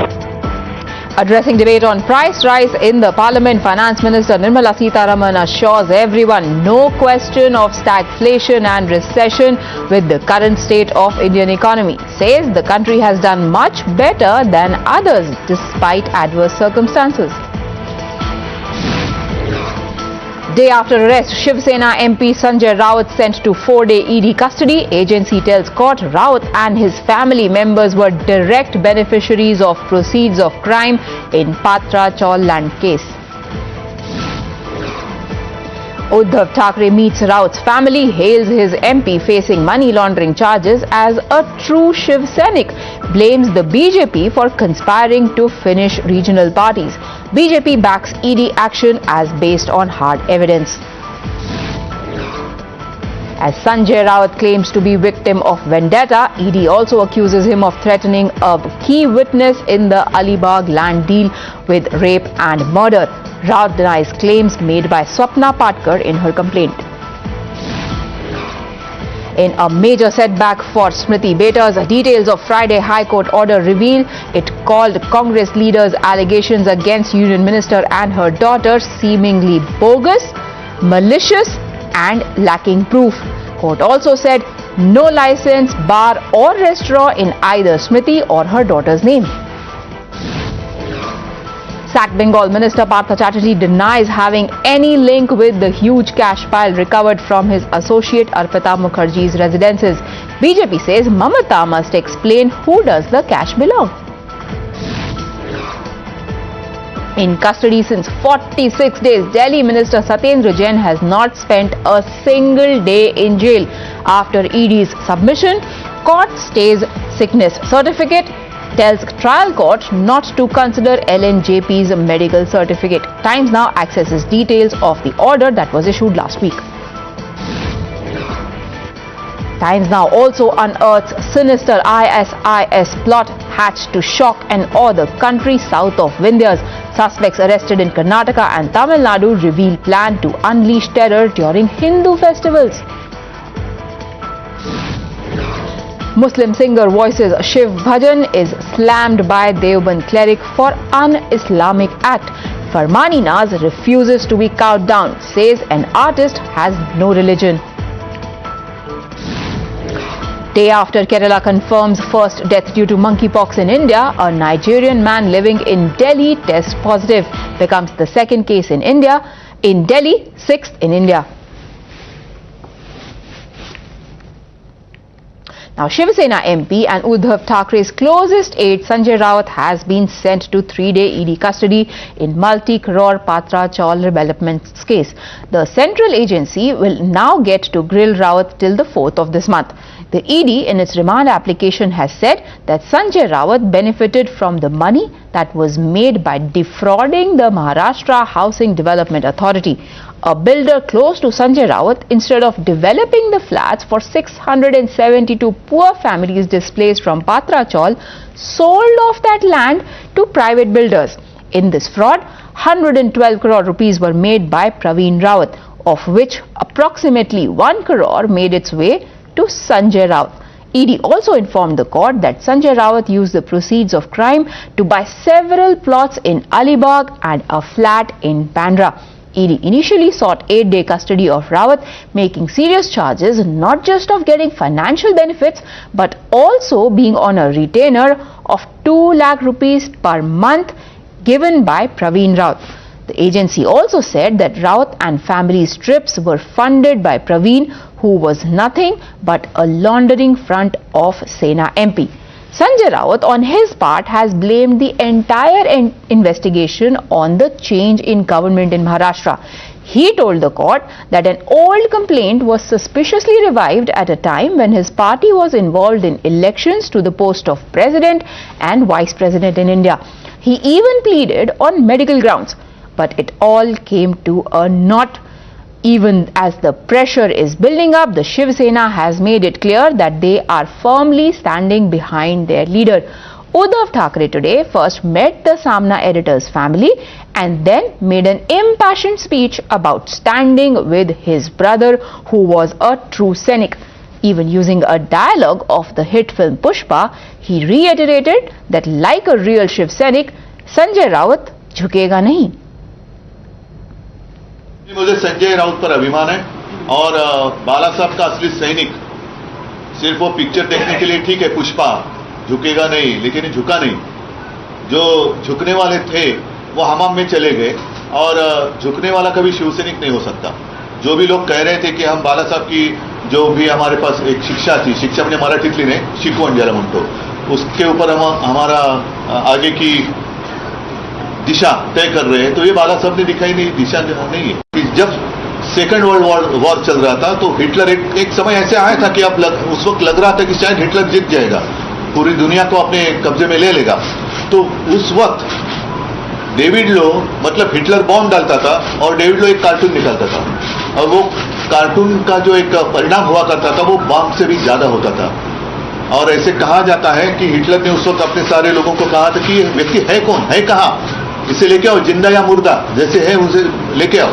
तो यही होती है जो तानाशाही की बात होती है, जब सारे लोग अपने गुलाम होते हैं तो कुछ दिन के लिए जब तक उनका उपयोग आपके लिए होता है तब तक वो गुलाम अच्छे लगते हैं, बाद में गुलाम जब उनका उपयोग नहीं रहता है वो नहीं करते।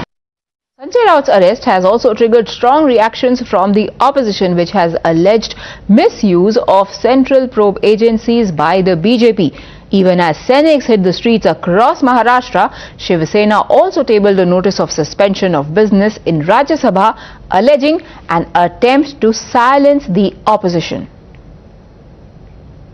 We have been raising this issue of misuse of central agencies like ED, IT and CBI by the government against against political opponents for the past 2 weeks.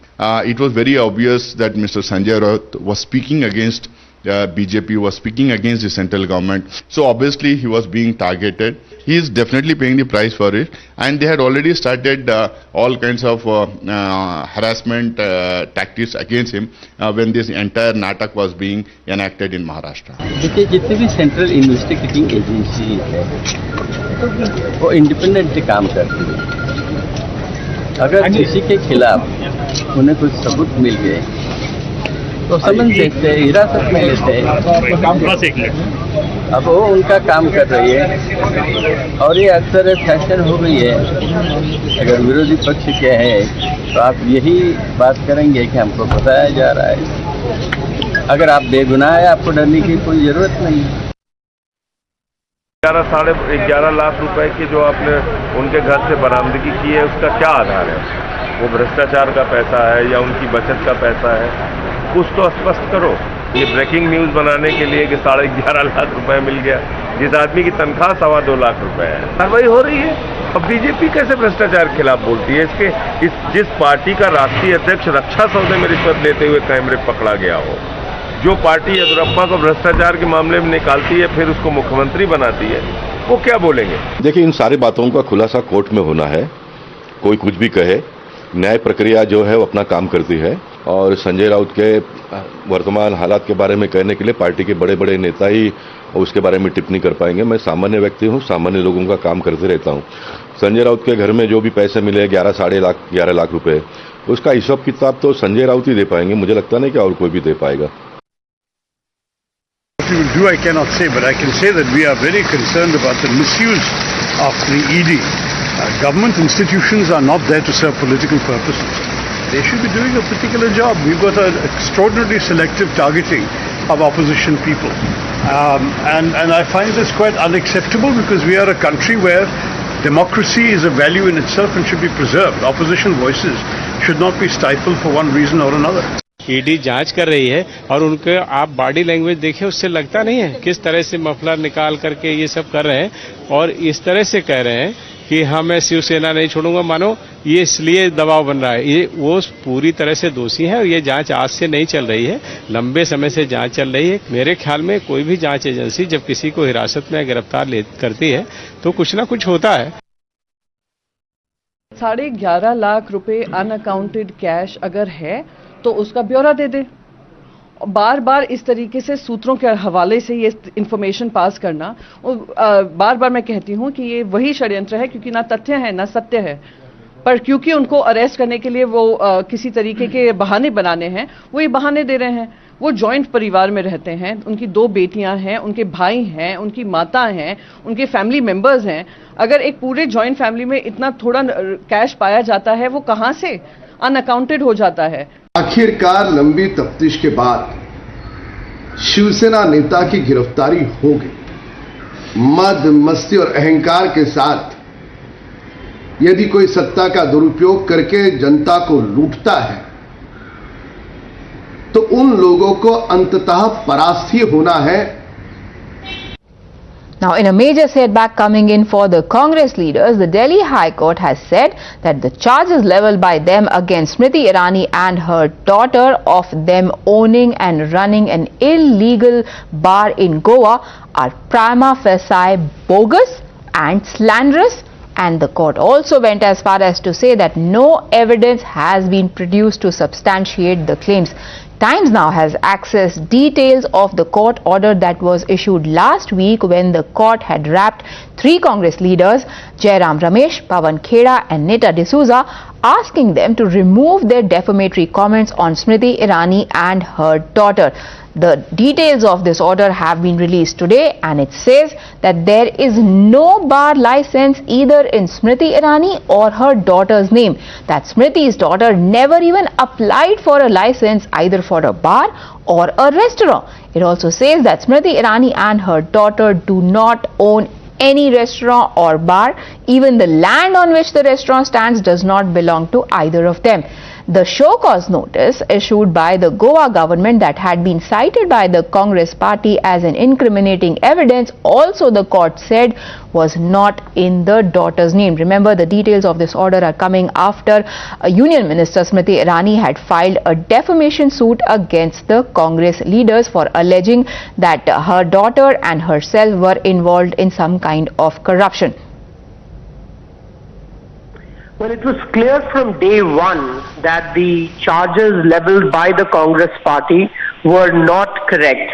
But it is quite surprising that the Congress chose to use their party platform to settle scores with Smriti Irani ji and her daughter just because she took down Rahul Gandhi in Amethi and he had to eventually run to Wayanad. This is a new low in Indian politics when you target minor children of your political opponents.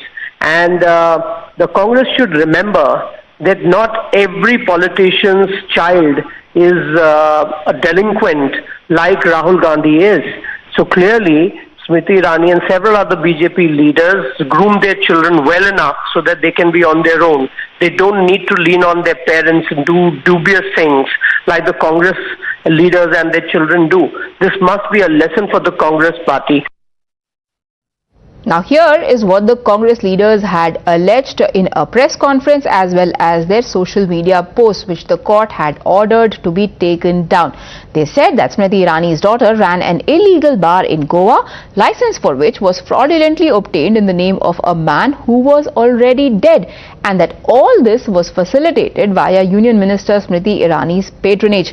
Charges that were today described by the court as lacking in any evidence to back them, made only with the intent to garner attention. The verdict comes as a huge vindication for Union Minister, who has since day one said that she and her family are being targeted by the Congress as she took on the Gandhis and exposed the massive loot by Congress's first family.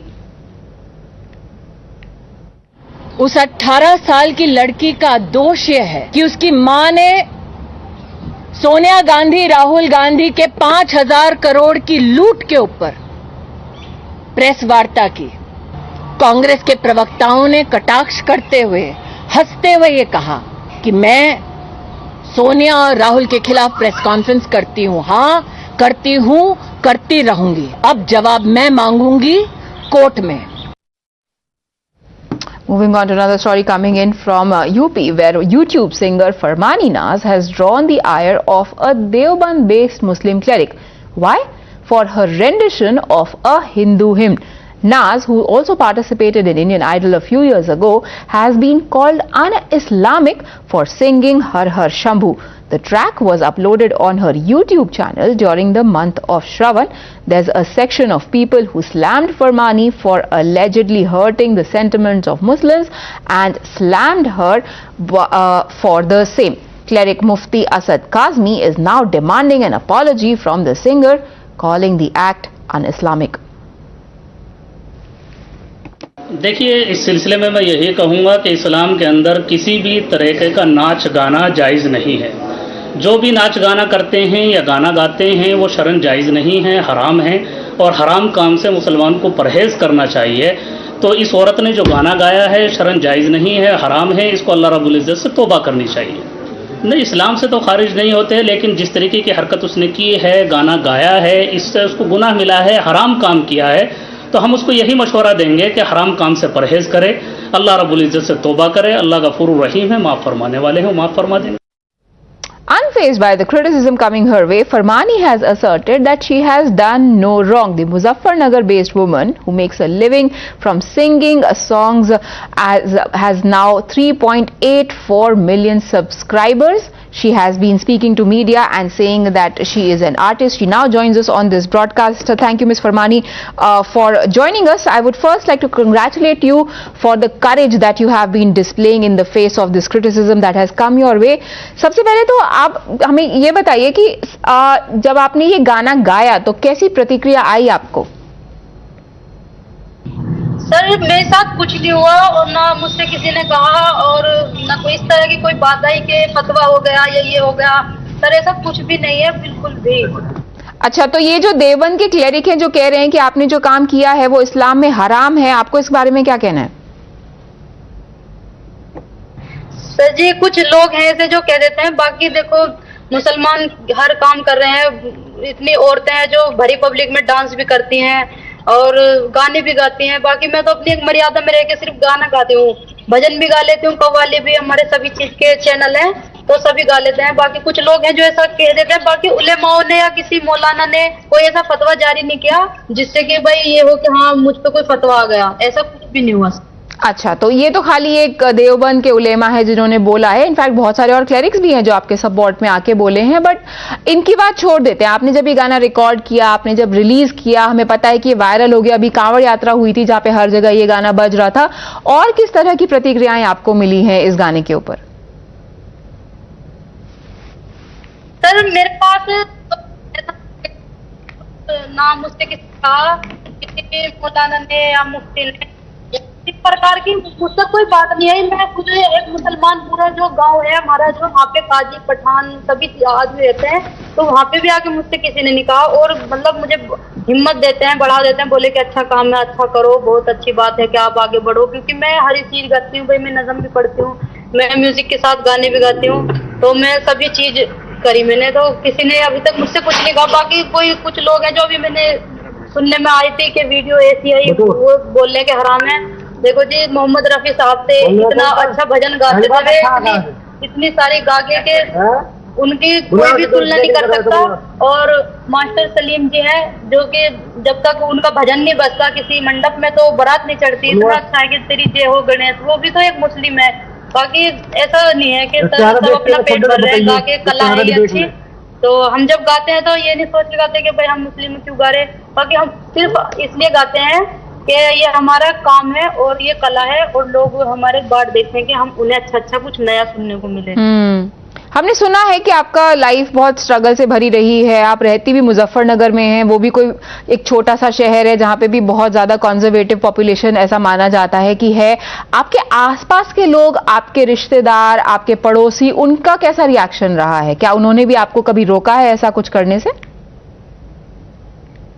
नहीं, कोई कुछ नहीं कहता, सब हिम्मत बढ़ाते हैं, सब अच्छा लगता है। फोटो भी खींचने आते हैं घर पे, कोई किसी के इतने मेहमान भी आ जाते तो वो भी घर पे आते हैं, अच्छे हिम्मत बढ़ाते हैं। ऐसा कुछ नहीं है मैम, सर किसी ने कोई फतवा जारी नहीं किया, कुछ नहीं हुआ। जी, बहुत बहुत शुक्रिया हमसे बात करने के लिए। आपका करेज ही है जो और बहुत सारे लोगों को ऐसा सपोर्ट देता है, ऐसा मॉरल करेज देता है कि वो भी अपने काम को करें बिना ऐसी धमकियों से डरे हुए। फतवा नहीं है लेकिन फिर भी क्रिटिसिज्म से बुरा तो लगता ही है। थैंक यू फरमानी जी हमसे बात करने के लिए। There are also other clerics from her fraternity and even a state minister from Uttar Pradesh who have come out to support this singer from Muzaffarnagar. हमारे भारत के संविधान का ताल्लुक है, इसमें हर शख्स को आज़ादी हासिल है कि वो अपने मज़हब के एतबार से और यहाँ के नागरिक होने के एतबार से वो आज़ाद है, स्वतंत्र है।